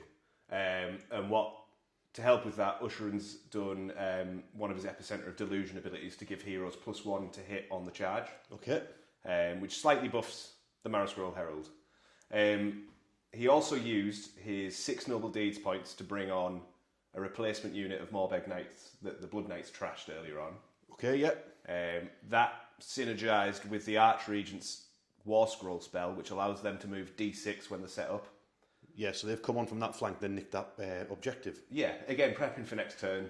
Well done them, well done them. And then the Archregent also healed up that unit of Crypt Horrors to full. So they've moved in. Bloody undead. And then the Morbeg Knight's just inched his way over so he can get the benefit of that War Scroll ability next turn. He was just out. Okay, out of Holy 12. So, but then he used it on them instead, yeah. Yeah. And then obviously everyone else is just stuck in combat having a scrap. Yeah, so hopefully I'll be able to clean this up this turn. and then move on for the last 2. And then Ushoran was injured, but he's not now because... So the Noble Blood ability, so it's an inherent ability for Flesh Eater Courts. All abhorrents heal D3 at the start in my hero phase. All right, cool. Pretty cool. This flank. So Ghouls and the Marrow Scroll Herald are gearing up to charge Vhordrai. Yes. So I'm hoping for some lucky rolls to make everyone fights first against him, try and chip off some wounds. Yes. The Terrorgeist has moved up to charge the Blood Knights because I've basically worked out I don't want to be charged by them. No, you don't. They've got +1 damage now. So yeah, hopefully I can charge them and maybe do some damage to them. Yes. But you did a clever thing, didn't you? I redeployed and I managed to roll a 6. So I plonked the Blood Knights basically right next to the skeletons and right next to Vhordrai. So now I might be able to turn all of this into one big scrap, potentially, and have the Blood Knights, because Vhordrai does hit hard, but with ward saves and stuff, he might end up taking a couple of turns to get through all these stupid ghouls. So I might be able to pour a few more attacks in from the Blood Knights to help out. And because of the base size of the Terrorgeist, if it charges the Blood Knights, it will drag the skeletons into the fight. Possibly even the Vargskier as well, unless it just decides to go for the Vargskier instead. That's up to Jack. But that's basically where we're at. We've got shenanigans on this side. We're getting flanked. Basically going to tire out Vhordrai's stabbing arm with ghouls. And Ushoran's going to clean up this flank. So it's over to your shooting phase. You've just got your Terrorgeist. I take it it's going to scream at the Blood Knights again? Yeah. So just one shot, hitting on a 4. Yep. Hits. Yep. Wounding on a 2. Okay. Wounds. It's 2 rend. Yep. 5 or a 6. I don't make it. So it's D6 damage. Yes. So 4 mortal wounds. Yep. So Sorry, 4 damage. 4 ward saves of a 6. I make none, so you kill off a Blood Knight and leave one on 1 health remaining. Charge phase. There's only one charge here anyway. It's just these 3 fat lads in it. Yeah. Yeah, go on then. Yeah, they're in. Funnily enough. Over here now. Do you need to roll for your Marrow Scroll Herald first? Ideally, yeah, to get him in. To get him in. Okay, so roll for him first and don't spanner it. You did not spanner it. You've rolled an 11. You can get all the way around the side if you wanted to. He does. Yeah, so he's going to run around that side. Yeah. Yeah. Look at my finger. And then the ghouls. They don't need to roll much. They're very free ways. They don't roll double 1. No, they've rolled a 7, so they're all right as well. And then the Terrorgeist. The Terrorgeist. Now that's interesting. Where's you roll your dice in Sigmar, don't you? This isn't 40k. 10. Big 10. He can pick whatever he wants to do. So we'll see what Jack decides to do with those rolls. Okay, while we're still in the charge phase, the Terrorgeist has gone for the Blood Knights to help out, drag the skeletons in, but not the Vargskier or the White King. But we've got the...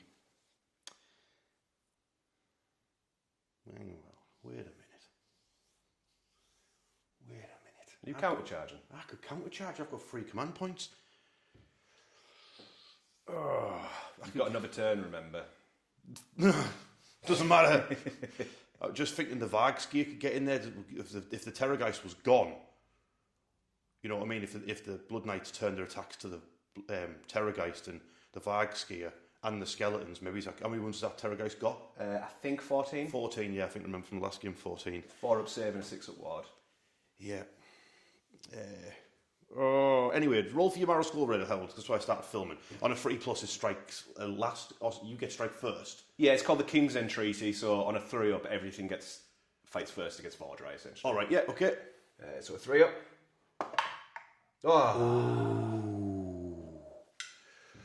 And I'm going to have a little think whether I'm going to countercharge. Now you might be thinking to yourself, how is that Vargskier now there? So I did decide to countercharge. So I've only got 1 command point left. And Vargskiers, when they charge, roll 3 dice and count as flying when they charge. And I rolled a 666 for its charge, so it rolled an 18-inch charge. So it leapt off the back of the Terrorgeist, hopped off the tree. It didn't quite get enough. If it rolled a 19, he'd be getting it, that Marrow Skull. But that's as far as he could get. So now the ghouls have got to deal with Vhordrai, Blood Knights, and the Vargskier, and they did not put strikes last on strike first against Vhordrai. So interesting. And then all the skeletons are dragged into the Terrorgeist. So this just got interesting. So that's a charge phase over. Now, do you have Ushoran's like strike last ability? Yeah, so you have to roll resolve above your control, and they're all control 1, aren't they? Everyone's control 1, mate. So you start with a Bloodborne. Yeah. So No, so they haven't got strike last. The Doggos, they do have strike. They get strike last. yeah, And then the Night Guard. yeah, yeah. Let me just double check. Turns out Night Guard are actually control free, so they're not striking last. It's just the dogs. This is hotting things up now. So, Jack, who are you actually going to start with here? Because you were hoping to have everything set up for you nicely with the strikes last and strikes first, but that has not happened. No, I'm quite confident you're not going to kill Ushoran. No, because he's at full health. And I'm quite confident you're not going to wipe out anything over there, really. My goodness. That was loud. Yeah. I'm quite confident you're not going to win over here. Okay, so you're saying Terrorgeist. I'm going to go with the Terrorgeist, yeah. I'm going to try and take out the Blood Knights. You're going to try and take out the Blood Knights with the Terrorgeist. That is probably a good idea. You've resolved Ushoran's rampage. Now it's the Terrorgeist's rampage. So you roll 10 dice against the skeletons. 10 dice against the skeletons. Every 6 is a mortal wound. If you manage to get 3 6s, then -1 to hit as well. Yeah, if the damage goes through, because you got I've got wads. All right, yeah, cool. only 2. Okay, only 2 6s to stop it. No, so you take out 2 skeletons. And then my rampage is I can do Impaling move, which I can't do because obviously I'm base contact. And then I pick a target. On a 4+, I cause that many mortal wounds to that target. Yep. Yeah, so I'll just pick the... how many wounds did your Marrow Scroll have? You've got 5 or 6. Let's go for the ghouls. So on a 4+, the ghouls. Take 6 mortal wounds on the ghouls. 6 at wards? Yes. 4 die. So he stomps 4 ghouls. Jack killed off the 4 ghouls next to my Blood Knight because he's been gamey, and now it's the it's the Terrorgeist to attack. You're all out attacking, which means you're +1 to hit, -1 defense. -1 to save, yeah. -1 to save, and I have all out defensed my Blood Knights against the Terrorgeist. So 3 attacks from the Fangs Maw. You're going to hit on 3s, wound on 2s. If it's a 6, it's 6 mortal damage. But that's the part I don't like. So only 1 hit. It's going to wound on a 2. Okay. Wounds. Yep. 2 rend. So 1 rend. Yeah, because of all out Yeah, defense. so 4+. I fail. D6 damage. Crumbs. 4. Okay. One of them's only on 1 health, so he's about to go down. Now you take out 2. That's not good. Just leaves the champion. And then 1, 2, 3. Come on, 4, I want 5, the champion to live. And then 6 attacks from the skeletal talons. Hitting on 3s. Yep. It's a good job you're rolling really bad. Oh wow. My saves aren't helping, like. 3 hits. Wounding on 2s. Yes. 3 wounds at 1 rend, so no rend. So 3 ups. Come on, make a save, Rich. I've made 2 saves. Damage? 2. Oh, good, he'll survive then. Yeah, he's got 2 health remaining on that Blood Knight champion. Whew. Okay, I'm going to choose to activate Vhordrai next. I'll just put all my attacks into the ghouls. Just get rid of them. First slot is Vhordrai's Lance. Freeze and freeze. So he's hit with 3 attacks. Wounded with 2 of them. That's -2. That's 2 damage. So that's 4 damage come through. Yeah, so 4 6 ups. Yep. So he skewers 2 of them, and then the Dragon's Maw. Hit twice. Wounds on 2s. That is 6 damage. 6 damage. 1, 2, Yeah. 3, 4, 5, 6. Nope. It's another 5 5 down. of them, and then the Dragon's Claws. Hitting on 4s, then 2s. So that's 6 more damage.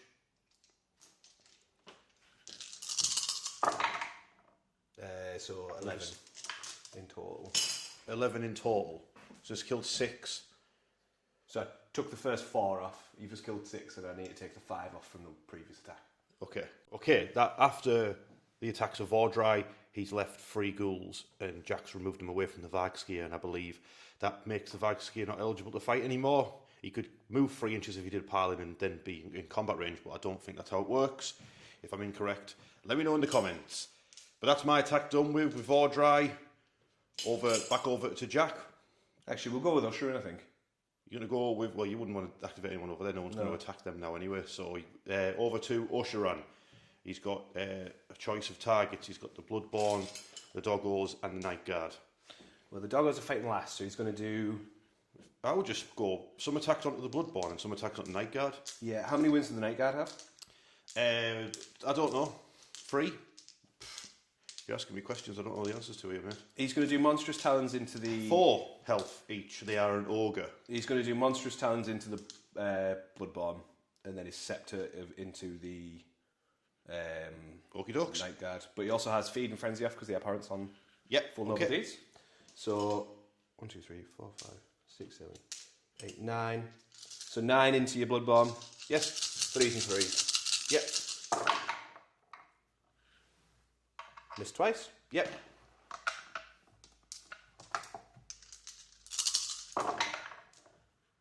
That is 7 minus 1. Okay. Yeah, I'll just take them off. They're dead. Oh dear. Okay, that's 5 noble deeds points for Ushoran, and he's still not done yet, so he's Scepter into the Night Guard. So 5 attacks with his Scepter. Yes. Hitting on 3s. Only 2. Okay. Wounding on 2s. 1 wound at 2 rend. Yes, straight through. So D3 plus 3. Yes. So 5. Yep, so these are... the ward is not included, so say it's a 6. So I take 3. So there's actually 2 still standing. They're both still standing. Just one's got 1 health left. Yeah, I might as well attack with the Night Guard before they get taken out by the Crypt Guard. So 4 attacks, hitting on 4s, win on 2s, I believe. Yeah, 2 hits. 2 wounds at minus 2. Straight through? Yes, 6 damage. So 6 5-ups. Yeah, 5 at wards. You chop 5 of them down.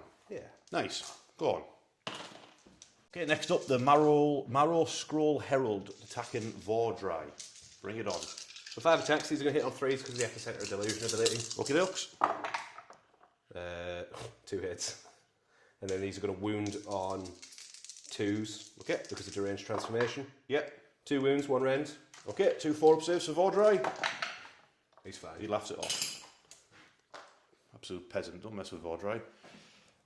My attack's next, yeah? Mm-hmm. The dogs are going last, so they're just going to die. Let's face facts. They're going to get killed by the Archregent and the big sweaty ghoul boys. So I might as well... I'll tell you what before anything else, I'll just do that. I'll do that Blood Knight champion to attack. So he's got 4 attacks into the Terrorgeist. Die, beast. So he hit 3 times. Wounded on a 3. Yeah, that's 2. Get through at minus 1. So 6 up save. Yes. Nope. Yeah, 4 damage. 11 health left. 11 health left, and then he's got his Nightmare Steed. Okay, so we've resolved everything over here. They all got wiped out. Funnily enough, the dogs and the 2 Night Guard were killed. The ghouls bounced off Vhordrai, and then all that's left to roll for is the skeletons have stepped forward and piled in. There's 11 wounds left on that Terrorgeist. Let's see how they get on. I forgot 2 of them got screamed at, but this is the... this will be 37 attacks into the Terrorgeist, hitting on 4s, just the first 20. Okay, to start things off, we're going to do 31 attacks from the Crypt Guard into my Death Rattle Skeletons. They are going to all-out defence. And I'm all-out attacking. And you're all-out attacking, and then another 30 attacks from the other half of the squad into my Direwolves, who are going to all-out get killed. Okay, after the Crypt Guard have attacked, they killed all of my skeletons bar 1, so it's a good job I did that all-out defence. I'd saved that 1 skeleton with a banner. It was probably going to get donked by Ushoran, let's face facts. And then 5 of the Direwolves died, but so many of them died, I don't believe the Archregent can make it. He's just over 3 inches away, so I don't think piling in would get him into combat. I'm not sure how that works. Depends if you can pile in within half an inch. Will we check the rules? Yeah. Yeah, we'll check. We'll check, but it's my turn to attack anyway. So my Night Guard and my Doggos, well, how many wounds does Ushoran have? 16. 16 wounds on Ushoran. Okay, do we attack Ushoran? Yeah. My dogs are going to attack Ushoran. Why not? Let's do it. Yes. So the dogs have attacked. 4 wounds off Ushoran, having. Oh wait, no, the wound on freeze. So 1 save. Yeah, they do. So it's 1 more save. Yeah, so 3 go through. But you've got wards. Surely you've like 5 up or something, 5 right? up ward, yeah. So 3 wounds from that. He's away from the Night Guard, isn't he? Yeah, we think because the Archregent was in combat at the start of the fight phase, he's allowed to do, I believe he's allowed to do a pile-in because as long as he stays within combat and he stays the same, he doesn't move further away than the unit he was in combat with, so he's moved no further away than the direwolves. So he's in combat with the direwolves, so now the Archregent... Oh wait, I've got 2 more attacks against your Crypt Guard from the other dog. Nothing. Oh well. Rubber teeth. No, it's the Archregent. Is he going to pimp slap some dogs, is he? Hopefully, and then heal Ushoran. How does he heal Ushoran? Because the prayer went off. Okay. So every time a dog dies, it heals units in combat with him. Oh, right, so I need you to fluff your dice rolls up because I've just took 3 wounds off Ushoran. I was really proud of that. 1, 2, 3, 4, 5. 5 attacks. Yeah. Fluff it up. Hitting on 3s. Okay. 1 miss. So far, so good. Wounding on 3s. Yes. 3 wounds minus 1. Yeah, 6s. Stop 1. So 4 damage in total. 4 damage in total. 6s. So you cause 3 wounds. Do they all go to Ushoran? Think so. Let me killed models. Let me check the rules. Okay. Okay, I got confused. Ushoran only starts at 16 wounds, so he went down by 3 to 13, and then that prayer is every slain model heals him, so he went back up to 14. So Ushoran is on 14 wounds remaining because of the funky spell. Right, now next up, my Night Guard are going to pile in and attack the whatever these are called. Let's have it. They've only got 4 attacks each. 2 attacks each. These lads. So that's 4 attacks. Hitting on 4s. 2 hits. I think they actually wound on 2s, don't they? They do. Yeah, they're minus 2. Damage. 3. So 1 went through, yeah? Yeah. So 3 5 upwards. So 3 down. So he slaps 3 Crypt Guard down. 13 so far, the next 17 attacks. So, they worked out perfectly because I have 20 dice and I did 20 hits. If I roll slightly above average, I might kill it.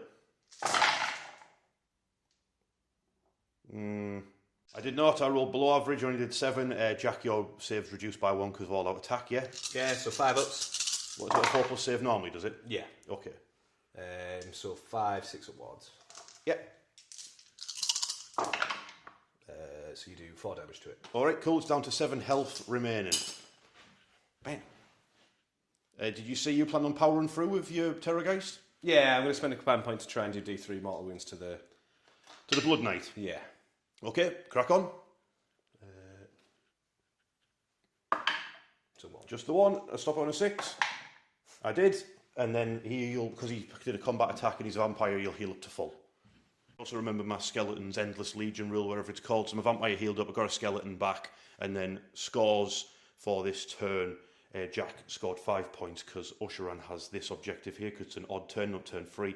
It's the green Gnarl root objectives. They're the ones that scored. So Jack's now on 20 points, and it's over to the Soulblight Gravelords turn 3. Let's see what we can do. Okay, Soulblight Gravelords turn 3. I've done my hero phase. Well, nothing happened. Vhordrai tried to cast a spell. Didn't work. He's not here for spells. He's here for stabbing.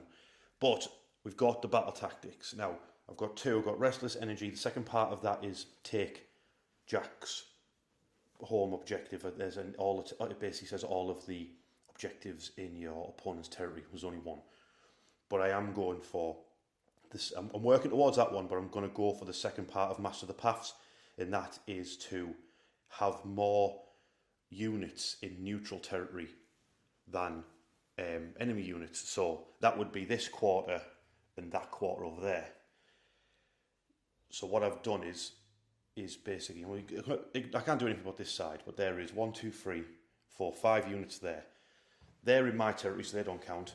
And then over here, the Marrow Scroll and the Ghouls are just in their neutral territory, and then the Terrorgeist. So that's what, 5 there, plus another 3, so that's 8. So what I did is I moved the Vargski to be inside this territory, and then at the end of my movement phase, I brought in 5 dire wolves within range of my White King. They're in neutral territory. That means I'm currently on 6. I have 6 units in neutral territory. Jack has 8, so I need to kill 3 units. Plan being ghouls, marrow scroll, and the Terrorgeist die this turn. And then those same wolves that I've brought in, they can then start making a move for Jack's home objective, and that'll give me the second part of my other battle tactic. So that's the plan. I have no command points, but I do have a dragon, so that's always good. So the dragon is going to breathe fire onto the ghouls. Why not? Die. 2 shots, hitting on a something. Both of them hit, wounding on a 2, I believe. Let me just check. No, it wounds on a 3, so that's one of them. -2, 2 damage. Gone straight through, so... Yeah. 2 6-ups? Yes. So it kills a ghoul. Great stuff. So there's now 2 ghouls and a Marrow Scroll Herald for the combat phase. Speaking of the combat phase, let's do some charges. So what I'm going to do is I'm going to roll for the Vargskier first. Well, it's the only thing that's charging in it. But if it rolls quite well, and because it can fly, it might actually jump into that gap and fight the Terrorgeist. Because the Terrorgeist got 7 wounds left. So your roll. He's only rolled an 8. I'll have a quick measure and then see where he wants to go. Okay, charges are done. The Vargskier did go for the ghouls because I was panicking about the dragon's 4+ to hit attacks. But what I did remember is my White King round there. He actually has a ability used in a hero phase to give a unit of skeletons critical hits, 2 hits. So he's give that to the skeletons, and he also has that ability that when he activates the fight, a skeleton unit gets to activate the fight. So I'll just activate him and the skeletons to attack the Terrorgeist, and hopefully they chop it down before the Terrorgeist eats my Blood Knight. As far as the Marrow Scroll, he did his strike first thing, and he's activated against the Vargskier, yes? Yeah. So your ghouls and your Marrow Scroll have strike first against the Vargskier, yeah. Right, so we're going to resolve both of them 2 first. Yeah. All right. So 5 attacks from his Bone Scythe. These are going to hit on 4s. Bone Scythe. 4 hits. Anything happen on a 6? Nothing happens on a 6, but he is +1 to wound still from Deranged Transformation. Okay. So wounding on 2s. Yep. 3 at 1 rend. 3 at 1 rend. What is the save of a Vargskier? 5 up, so that's 6s. Did you say it was 3, yeah? 3, yeah. 6s? I get no 6s. 6 damage in total. Nice. Nicely done. Nicely done. 6s? Yeah, so it takes 5 damage, so it's got 2 health remaining. Then you've got 2 ghouls. Yeah, so now Feeding Frenzy's propped over here as well. It happens immediately. Well, yeah, because he gets the Noble Deeds points, and then anyone who's wholly within 12 gets an extra attack. All right, okay. So the 2 angry ghouls now, yes? Yeah, so the ghouls now have 3 attacks each. Right, okay. 3, 4, 5, 6, +1 for the champion. Yes. These are going to hit on 4s, but wound on 3s, and crits are auto wounds. Okay. So 1 auto wound. Yeah, and then 3 hits. Or do they hit on 3s? No, they hit on 4s. Yeah, so 3 hits. The wound on 3s though. Yeah. So it's 2, yeah. Any rend on them? 1 rend. Ghouls have 1 rend. Because they're in range of a hero. All right, okay. So 6s. No, damage 1. Damage 1 each. And you get 1 6, or he's dead. And I did. That was nippy bum time, wasn't it? The Vargskier's alive on a wound remaining health. Rampages we forgot.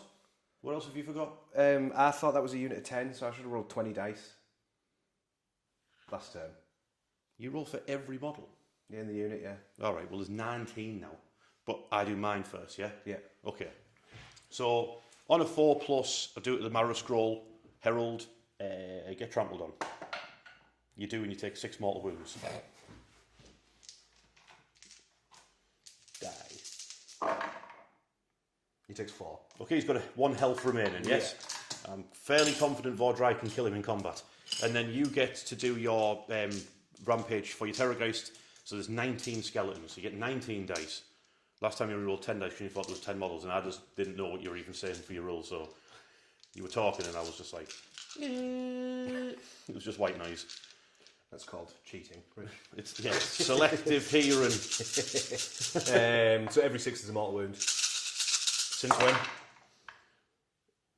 So you take 1, 2, 3, 4, 5 mortal wounds. And it puts me -1 to hit as well. If you take 3. How many did you do? 5. Oof. So 6s to stop it.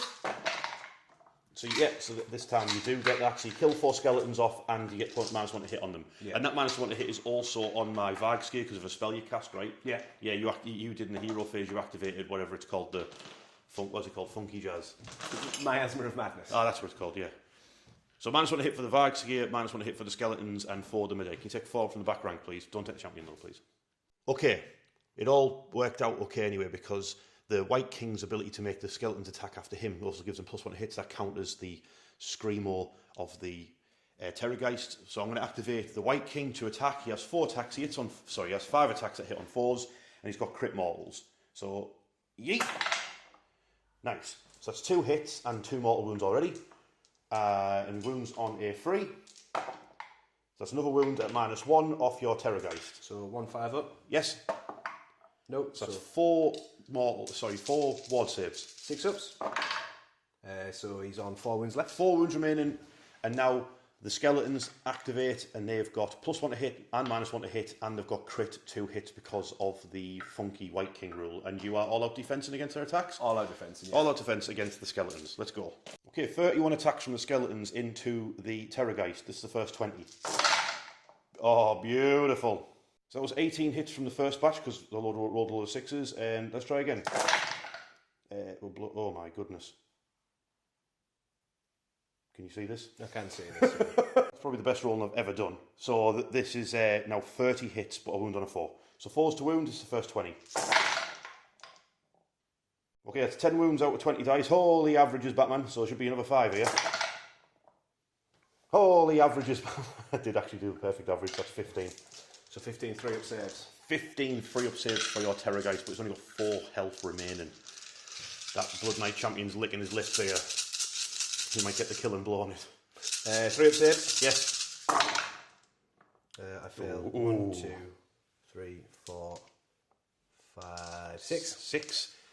Ward saves. You need to make 3. You need to make 3 ward saves. I've done it. He's done it. Oh, Terrorgeist is alive. It's alive. Uh-oh. Okay, Terrorgeist, it's up. It's got 1 health remaining. It has to kill this Blood Knight champion before he strikes it down. You're bracketed, so you lose some attacks, correct? Yeah, lose 2 attacks from a skeletal talons. Okay, so what's this? But he does have Feeding Frenzy off the Marascroll Herald, so... What's the range of Feeding Frenzy? Do you have to be wholly within, or just within? Wholly within 12, which he is. Wholly within? No, he's not. Okay. Damn. We're back. 3 attacks from his Fangmaw. Yes. Hitting on 4s, any 6s is 6 mortal wounds. We don't want that. Don't roll any 6s, please. Nope, so 1 hit. Yes. Wounding on a 2. Wounds. Yep. 2 rends. Yep, roll 5 or a 6. You did not. D6 damage. Oh. 3. Okay, do I need to roll A6? I did. He's alive. Just. And then 4 attacks from his skeletal talons. Yes. Hit on 4s. Yes. 2 hit. Holy averages. 2 wounds on wounding on a 2. Okay. 1 wound, 1 rend. Need to roll a 4+. Come on. Yes. Yes.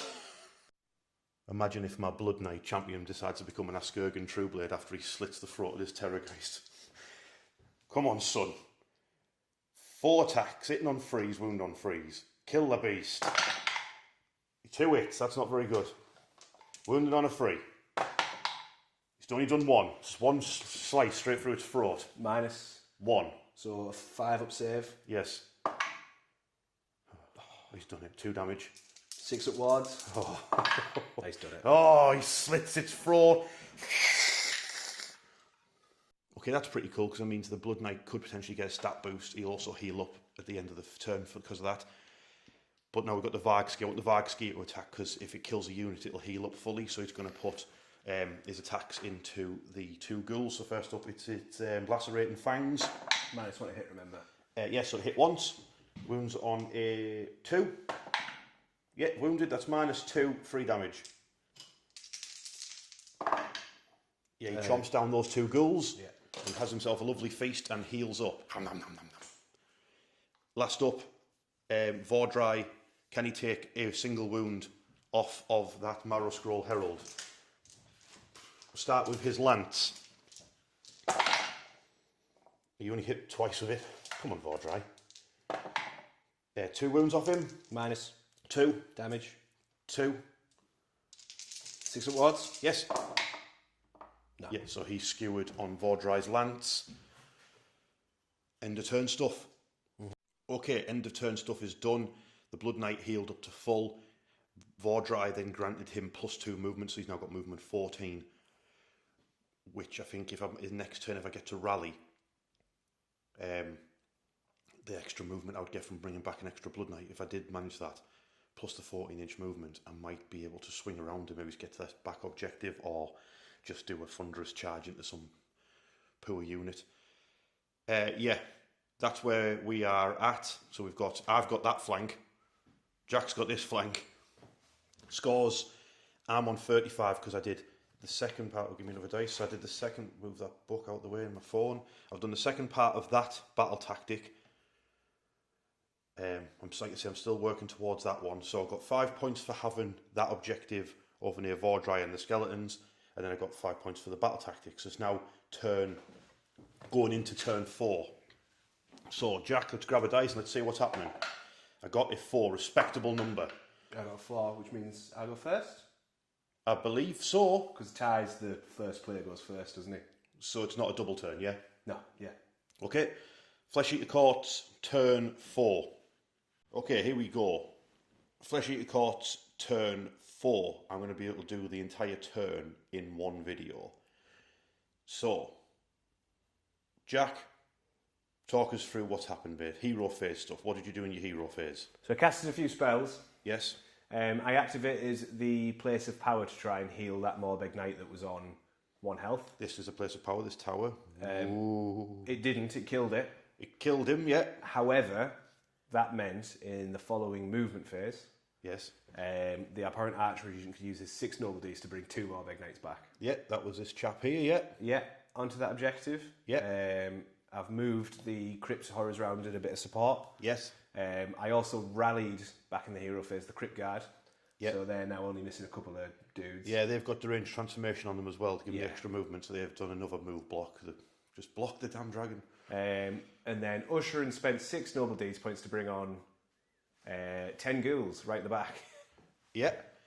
But where they're placed is key for one of your battle tactics, correct? Yeah, so the second one, Scouting Force, is control 3 either terrain features or objectives in any combination in your opponent's territory. Yeah. Which I've now scored, because I'm controlling your Oakenbrow objective, your Place of Power, and your Sepulchre. Yes. Ushoran, after spending his Noble Deeds, charged the other Sepulchre. Yes. In a rage, and killed it. Yeah, that's now gone. And now smashed apart. Because it doesn't say it doesn't specify what you attack to get Noble Deeds points. He's back to full. He's back to full Noble Deeds points. Okay. He's also tagging that objective. Yes. And now for the first time in the game, I get to move on my Wrathful Cycles. So I've scored my first battle tactic off that for controlling more objectives than you. Yes, I control 3. You control 3. That one, and that one are all controlled by you. So I score the full 20. So you've just scored 20 points in your turn 4. Now puts you in the lead. You're now on 40 points. I'm on 35. But it's now the Soulblight Gravelords' turn 4. Whoa! Okay, turn 4 for the Soulblight Gravelords. It's getting genius level tactical players here over at Warhammered. We told you this is how you win tournaments. Yeah, did you want to know how to win games? You come to us. You've probably been sat there watching this whole game thinking these two are absolute pair of idiots. What they're doing. Right, here's the crack. Basically, I've got 2 battle tactics. I can't do that one. That's getting the table corners. I ain't happening. So I need to focus on Restless Energy. The second part of it is control that objective there. And then the last part of it is control all the objectives. Yes? So, that one over there, that one's mine. I don't think Jack will be able to get that one off me. So the Vargskier and a newly summoned unit of skeletons are going this way to deal with those two Morbegs. Well, they can't charge because they've appeared 3 inches away, but the whatever you're called, the Vargskier, hopefully wins the fight with them, beats them both up, takes that objective. That means it's mine. Fingers crossed. Now, Vhordrai, he cast Always Strike First on himself. That was successfully done, so I put the dice so I remember. Now he's going to have to go through the Crypt Guard and the Arch Revenant and then fight Ushoran to get the final objective that I would need. Because over this side, I rallied the Blood Knights, got one back. They've got movement 14, so they ran all the way around the terrain with the direwolves alongside them, and then between the Lash of the Sire and using a command point for an all run of 6, the skeletons have moved 16 inches, so they can't charge, but the Hounds and the Blood Knights can. They're going for this objective, so Jack redeployed to try and secure his objective. He also tried to cast a spell, but it failed from Ushoran. So that's where we're at. So the dragon's going to breathe some fire onto some ghouls, and then it's charge time. So first things first, dragon breathing miasma onto the ghouls, d6 shots. 5 shots, beautiful. Hits on a something. That's going to be 4 hits. Wounds on a 3, I believe, but I'll double check. Oh, please be a 2. Please be a 2. Please be a 2. I'm turning through the battle tome. No, it's on a 3. So it's 2 at -2, mate. Straight through damage? Yep, 2 damage 2. Each. Yes. So 4, 5 upwards. Yep. Make 2. So he melts 2 of them. Super duper. Okay, that was the exciting shooting phase done with. Right, let's do some charges. First things first, roll for the Vargskier. He's in. Second up, roll for Vhordrai. See what he gets there. See what he gets. Double 6. Ooh. Ooh. 9 inches for him, eh? 2 seconds. Yeah, Vhordrai's base is just far, far, far too big for him to be leaping over the top of the units. Not units like that anyway. But Blood Knights charging over here, need to roll an 8. They've done it. They've rolled an 8. And then the doggos alongside them. They rolled an 8 as well. They're in. All charges successfully made. Let's get ready to rumble. Okay, so that's all charges resolved. Then now I've got to do a rampage for Vhordrai, so on a 4+. No, he didn't do it this time. Damn, that would have been super helpful. But what are we going to do now? I need to secure this objective over here, so surely I should really spend my command points over there. So, but Vhordrai's got Always Strike first, so I have to go with Vhordrai first. Then I get to pick another unit as far as I'm aware. So we'll start with Vhordrai, and then I'll probably try and activate maybe the Blood Knight or something. But first up, Vhordrai. I've changed my mind. I've spent the whatever it's called, command point on Vhordrai for all-out attack.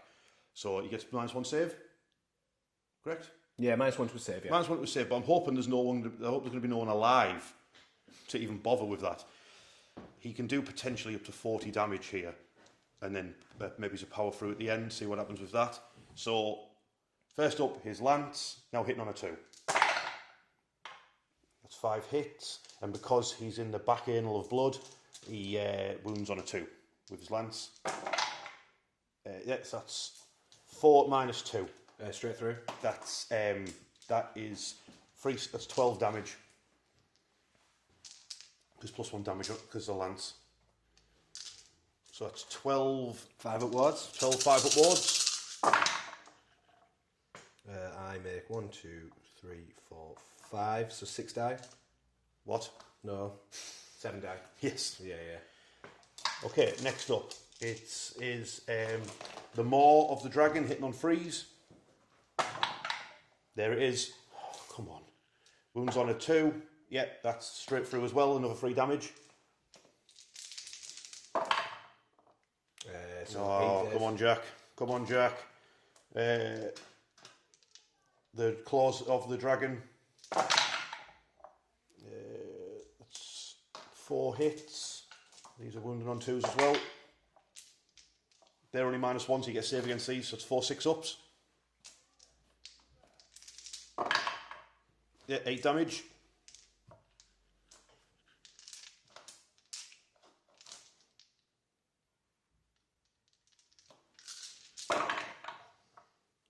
So You've just rolled 9 dice, mate. Have I? Yeah. No, I'll re-roll it then. Okay.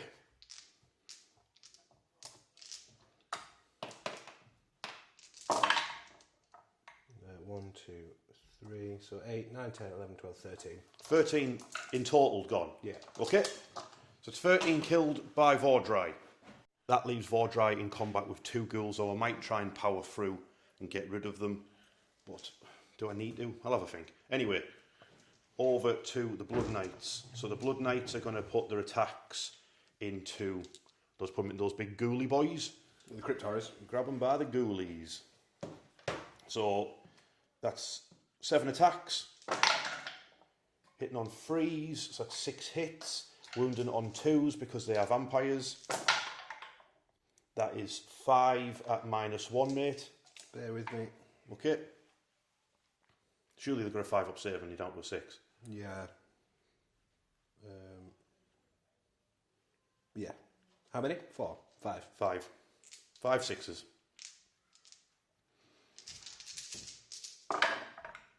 Save 1, damage? Yeah, 12 damage goes through. Brilliant. 1, 2, 3, 4, 5. 6, 7, 8, 9, 10, 11, 12, 6 awards. Yep. One's alive and 1 wound. So 11 damage goes through. Now the horses.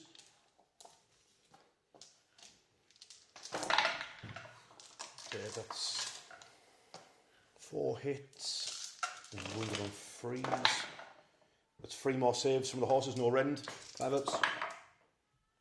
Yeah, 1 ward. 6 up. No, Yeah, dies. that's the big ghouly boys wiped out by the Blood Knights. And now it's... Oh, hang on. Oh, you're going to kill him over there, aren't you? Okay, it's your turn to attack, Jack. Are you by any chance starting against the Vhordrai? Yeah, but, I mean, you're still going to capture that objective, aren't you? Oh, yeah, I suppose. I've got a higher OC on you because of the skeletons, yeah. But I should probably do it to keep them alive. Yeah, because your only other option is them whacking some dogs, Yeah, trying to kill a Blood Knight. So you're going to go over here? Yeah, they're within 24 of Ushoran. Let's have a measure. Okay, so can these Morbegs chop down my Vhordrai? So 5 attacks from the lance, hit on 3s. Wounding on 4s. 2 wounds, 1 rend. Yep, 6s. Stop 1. 1 damage. Doesn't make it towards, so it's down to 4 wounds, health. And then 6 attacks from the bats, hitting on 4s. So that's 3. And then 3s to wound. 2 at 1 rend. Yep, 6s. Yep, stop 1 of them. 2 damage, aren't they? So it takes another wound, so it's down to 3 health remaining. I'll now activate the dogs. Why not? So my dogs did a 1 wound. Wow. Now, the Morbegs have piled in, they've got all-out attack, and they're within feeding frenzy of Ushoran, which is 24 inches for him. He was just out for them, but he's in for these, so they're getting an extra attack. Yeah, so this is going to be... 7 lance attacks, yeah? 7 lance attacks, he's going to hit on 2s because of all-out attack. Does feeding frenzy affect companions as well? Yeah. Right. I love how they said nothing affects companion stuff and then everything affects companions. So they all hit. My goodness. And then these are going to wound on 4s.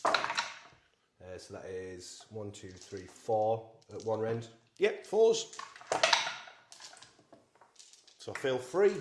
So 1 damage each. Yep. Yeah, so you reduce a blood Knight to 1 health.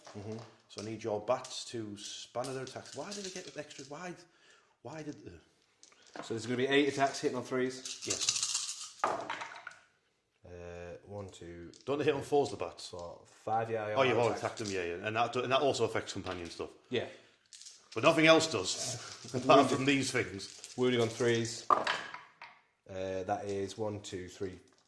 That's 5 at 1 rend. 5 at 1 rend, so 4s. Look, where's the other one gone? It's there, it's a 1. Alright, so it's 2 failed. So that's 4 damage in total. Yeah, okay, you could wipe my Blood Knights out here unless I roll a 6. I did not, you'd wipe my Blood Knights out. Oh, I should have all-out defensed them. I've made a terrible mistake by not all-out defensing that unit. Uh-oh. Like in our last game when I made that big mistake with Yndrasta, I feel like not all-out defensing those knights is a big mistake because I was too busy thinking about doing whatever it's called with him. But we'll see how it goes. Next up, the Vargskier. See if it can chomp down some more begs. Big chompers, both hit. My God. Both wounded, -2, damage free. 6 up wards. Nope. So 6 damage in total. 1, 2, 3, 4, 5, 6. Yep. 6 up wards. Yep. So 1's alive on 1 wound. Yes, and he's got 4 attacks with his slappy claws. All hit as well. He's not happy. Wounded on freeze. So it's 2 wounds -1 from them. 2 5-ups. Yep. 5. So 1's alive on 1 wound. Damn. I'll leave. Okay, the 2 Crypt Guard attacked and caused a wound to Ushoran. There's no point to Vhordrai. There's no point even marking it on him because you'll heal at the end of the turn anyway. The one, but more importantly than that, their special ability stops you if you get injured by them. You can't receive commands, so Vhordrai can't even power through even if he wanted to. It's the end of the turn, so I've got 1 command point left, so I might as well power through with the Vargskier. So the Vargskier will power through instead. So my last command point, that Morbeg he's in combat with has 1 health remaining. So take D3 mortal wounds, 3 mortal wounds on him. If you roll 666 or he's dead. Nah, he's dead. All right, sweet. So at least he ran through him and got rid of him. And I'll move him. It'll resolve any other end of turn stuff that needs doing. So he fought in combat. So for instance, he would get 3 health back. So he's back up to, I think he's on 6 now or something like that. Okay, that's the end of turn stuff done. The Vargskier has bounded off. He's coming this way because final turn 5, it's both the green objectives and the root objectives that are the ones that we're going for. I've made such a huge mistake though by not all-out defensing those Blood Knights and Jack rolling so well. Sometimes you forget the boosts they get, especially with Ushoran's like crazy 24-inch aura that he puts onto stuff to boost their attacks and that. So because of that, I lost out on quite a few points, so I've only scored 5 points, which, interestingly enough, has put me and Jack both on 40 points going into the final turn. Close game, isn't it? It's typical, innit? So, that's what I said about Age of Sigmar rules, so they keep you in the game, keep you back and forth. So it's kind of important who goes first in this last turn, I think. I get to pick. If I go first, what does that get me? What does that get me? I can't do battle tactics, so I'll be double turning you, wouldn't I? Mm-hmm.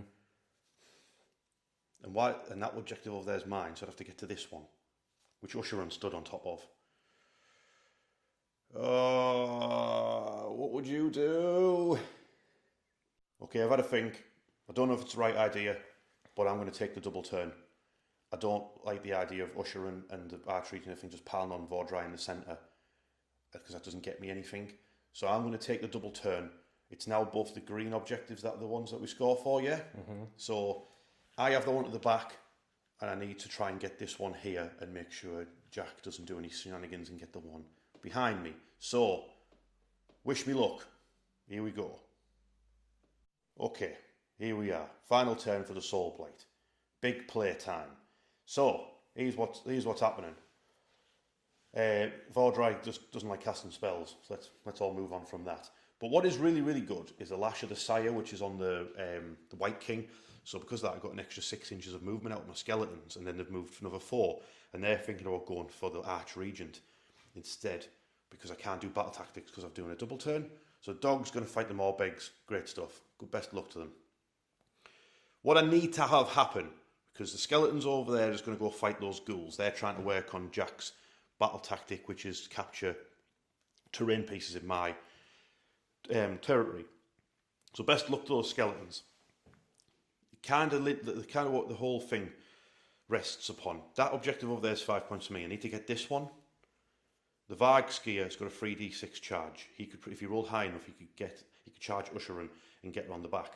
Vargskier versus Ushoran, that's not going to work very well though.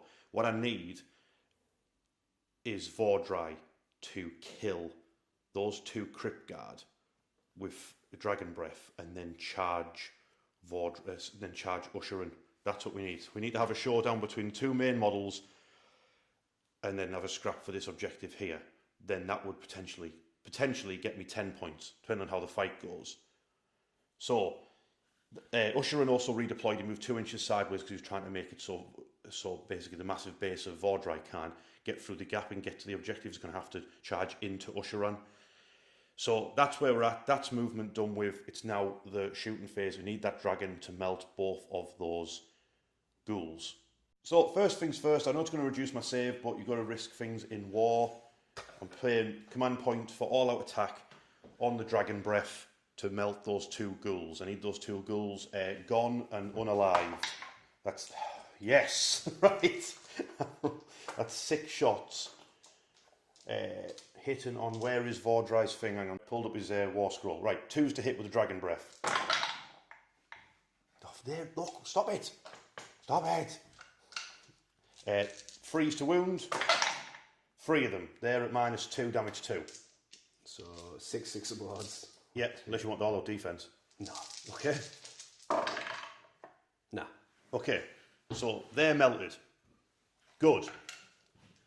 That now frees up my charge phase. So now Vhordrai is going to charge. Observe. He's done it. He's rolled a 9. Great stuff. He's just charge into Ushoran and into the Arch region because his base is too big to not do that. On his side there, the Vargskier, the hero of the hour, I need him to roll. He could just charge in. I guess you can pile in, you can thingy round, can't you, I suppose? Yeah, it depends what you get. Yeah, see what he rolls. He gets 3 dice anyway. Oh, I'm rolling off the table. He's rolled a 6. Is that even enough? I don't think so.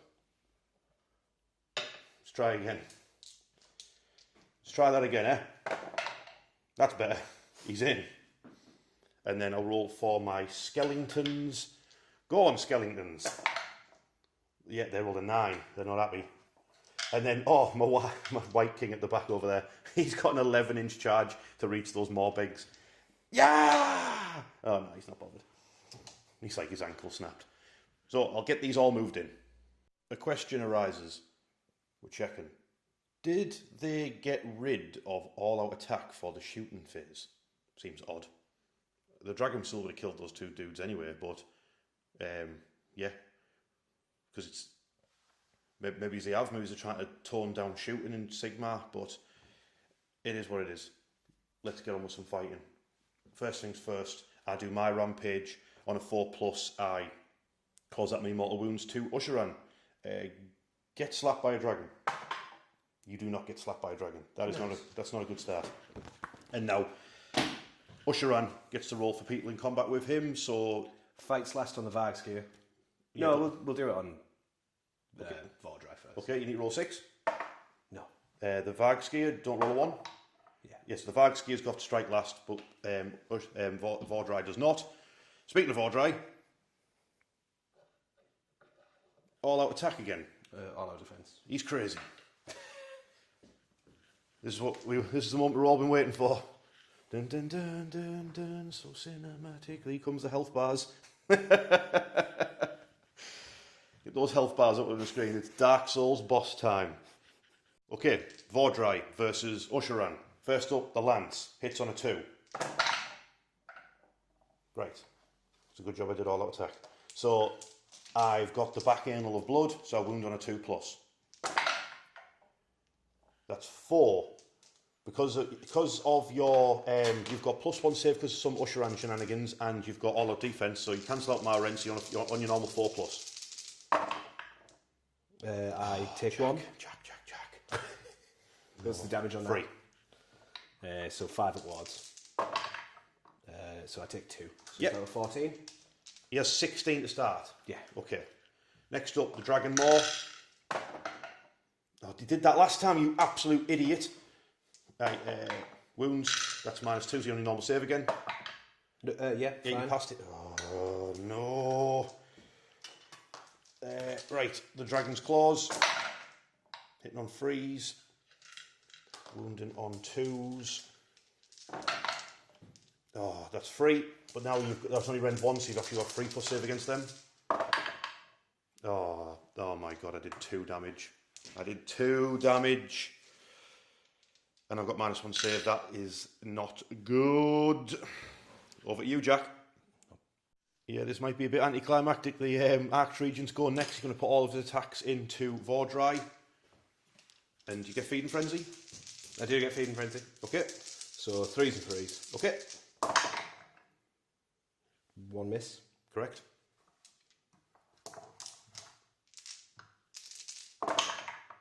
Uh, 3 wounds at 1 rend. Yeah, so my save's reduced by 1 anyway, so I'm now on to 5s. Jamaican Honour, of course. 6 damage. Yeah. Ward save of a 6 up. So he's taken 4 so far. I believe he has 18, so he's down to 14. My attack's next. Might as well do my Vargskier into... Fights last. Oh, he's got fights last, never mind. Skeletons. They're going to put all their attacks into the Arch Regent. Let's stab him up. And they've got +2. They've got critical hits 2+ because of the whatever that thing, that abilities he's got. After the skeletons have done attacking, that was 9 got through. So 9 saves for your Arch Regent. So 9 5-ups. Yes. You tell you what, with you and your saves, and So 4 6-ups. No, so he takes 4 wounds. He's down to 2. nearly got him. Nearly got him. Who's up there? Be Ushoran now. Oh wait, we've got other fights going on, haven't we? But no one cares. We'll resolve them later. Let's just get on with this one in the centre. Okay. There's plebs fighting over there and there's plebs fighting over there, but no one cares. We want to see what Ushoran does. Boss music back on. Yeah. Dun, dun, dun, dun, dun, dun, dun, dun. Question is, well, you've got 12 wounds remaining. The Vargski is not going to take them off, but are you actually going to try and put him into Vhordrai, get rid of him? I am going to put him into Vhordrai, and I've got 14 wounds remaining. 14? Yeah, because you only did 2. All right, yeah, don't remind me. Did I? I can't remember. I can't remember if I got deranged transformation off on Ushoran. I can't remember. I don't believe so. No, you cast it onto the ghouls. Yes. Yeah. Okay, so 9 attacks from his monstrous talons. Yes. 3s, 1 rend, 2 damage. Okay. So take them out. 3 to wound. You keep rolling that, that'd be great. 1 wound. So 5 up. Yep, there's another save in a row he hasn't fit made. 2 damage. Yeah, so he's down to 13 wounds remaining. Now it's that big club you've got. Yeah. So 5 attacks, 3s, 2s, 2 rend. Yes. So hitting on 3s. 4 hits, that's not what we want to see. We want to see some 1s now on these wound rolls, please. Wounded on 2s. I might smash them to bits here. So 3. At -2. -2. So get some 6s here.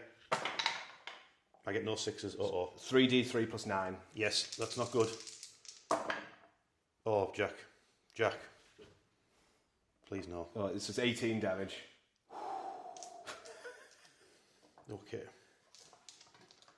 How many wounds have you got left? 13. Oh. Hold on. Okay, no pressure, but I need to roll 6 6s out of this lot. I didn't, he's dead. Oh no, that was really, really, really, really, really, really bad. I'll just see what the Vargskier can do as poor Vhordrai gets clubbed to death by Ushoran. More, hits once, wounds on a 2. Yeah, that's -2, damage 3. So just -4. 4. No. Oh wait, sorry, yes. So it's a 5 up. Yeah. Fine. Yep. 4 attacks from his claws. Hit. Wounded on a 2 because he's a vampire. Yeah, that's -1 from them. How many? Just 2. So 2 4-ups. Yep. Nope. Yeah, so it's 4 damage off him. 5 up wards. Yep. Nope. So he's 10 wounds left. So he's got 10 health remaining. Okay, all the combat's resolved now. Morbegs killed 2 dogs over there. Took no damage. And then 1 skeleton and 1 ghoul died over in that epic battle over there. I'm still salty about how badly Vhordrai just did in that main climactic fight that we were aiming for, completely bouncing and then getting donked by a 6 damage weapon. What is all that about? So, that's the scores at the end. For me, I've got 45 points. We only scored 5 points for having that objective at the far side, because it's tagged. So it's now the final turn for the Flesh Eater Courts. If Jack scores 5 points, which he will, because he's going to have this objective here, that means it's a draw. So all Jack has to do is either capture that objective or do one of his battle tactics. Jack, are you feeling confident? Reasonably. Okay, let's do your final turn. Okay, final turn of the game. So, Jack's won. Let's get that out of the way. I'll now explain why. It's because of Ushoran. That's why. Big, stupid, beautiful model bugger. Right. So we are going to witness him club my Vargskier to death, don't worry. Everything else doesn't really matter. Because both the heroes are alive, that's the other thing that Vhordrai was trying to do, is trying to stop the heroes from doing their stuff, because, observe, they've done Carrion Call, which allows a unit that comes on to move. Jack rolled a 5, that means those 2 Crypt Horrors have moved and nicked that objective. That's not good. Those lads, if they win their scrap with the skeletons, they'll capture that objective over there.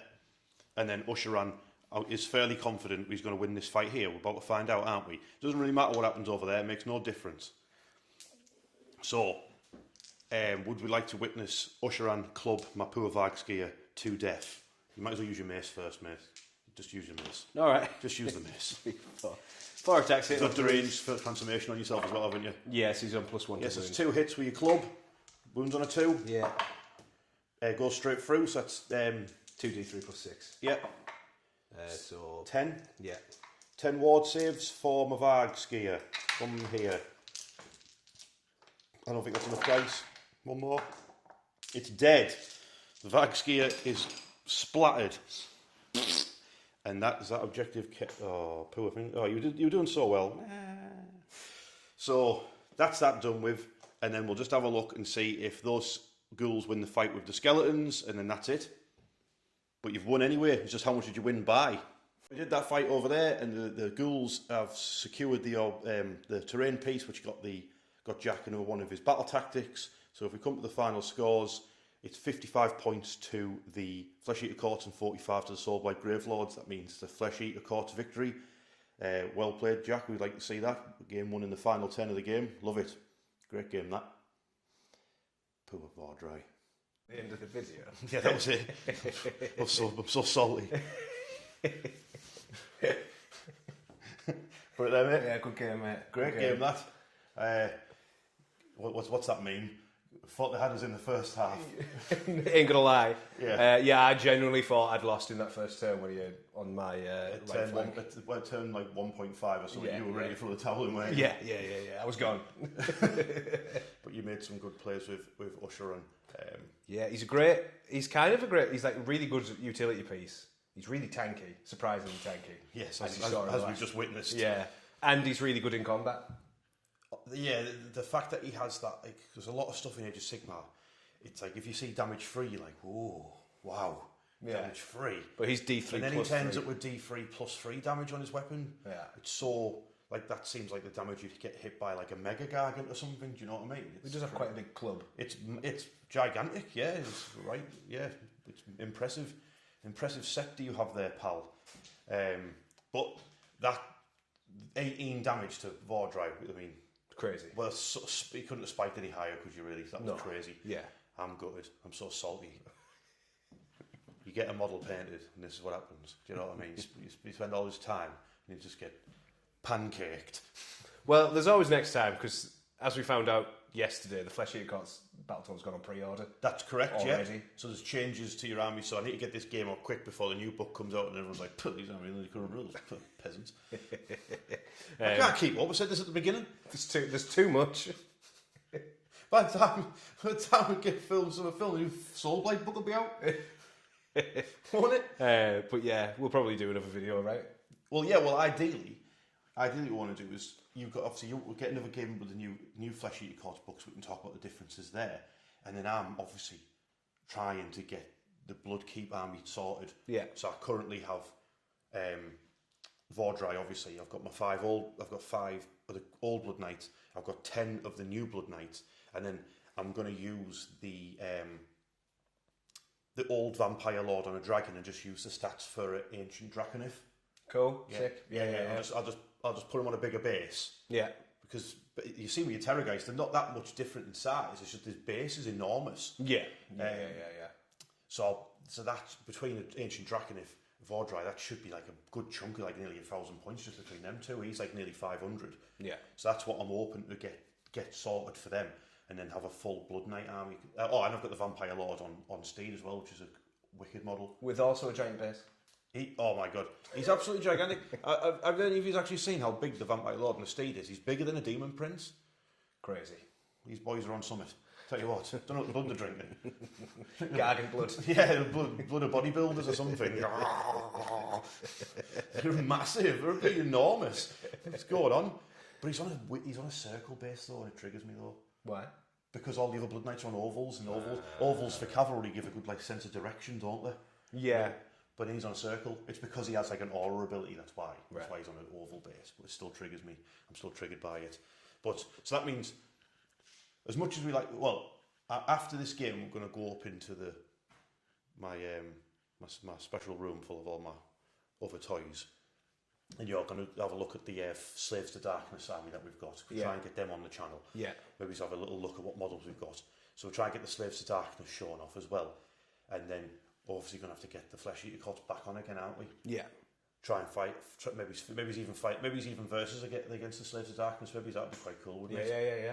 And then, like I said at the intro, I'm going to be filming with Percy, and we're going to do that cool mission where you got to try and batter like there's a blocked off pass in the Realm of Fire, and you've got to try and batter it down so the Hellsmiths can get through. Yeah, trying to win that free stuff. Yeah, try and win. Yeah, I might win a free army as well. So yeah. I'm glad to be back doing Age of Sigmar stuff, because it was 40k. So it's good to be back in the Mortal Realms, and it's good to have some inspiration for new games and stuff to get done in it. Absolutely, yeah. And I hope this has got you inspired to crack on with your AOS stuff. We'll see you in the next one.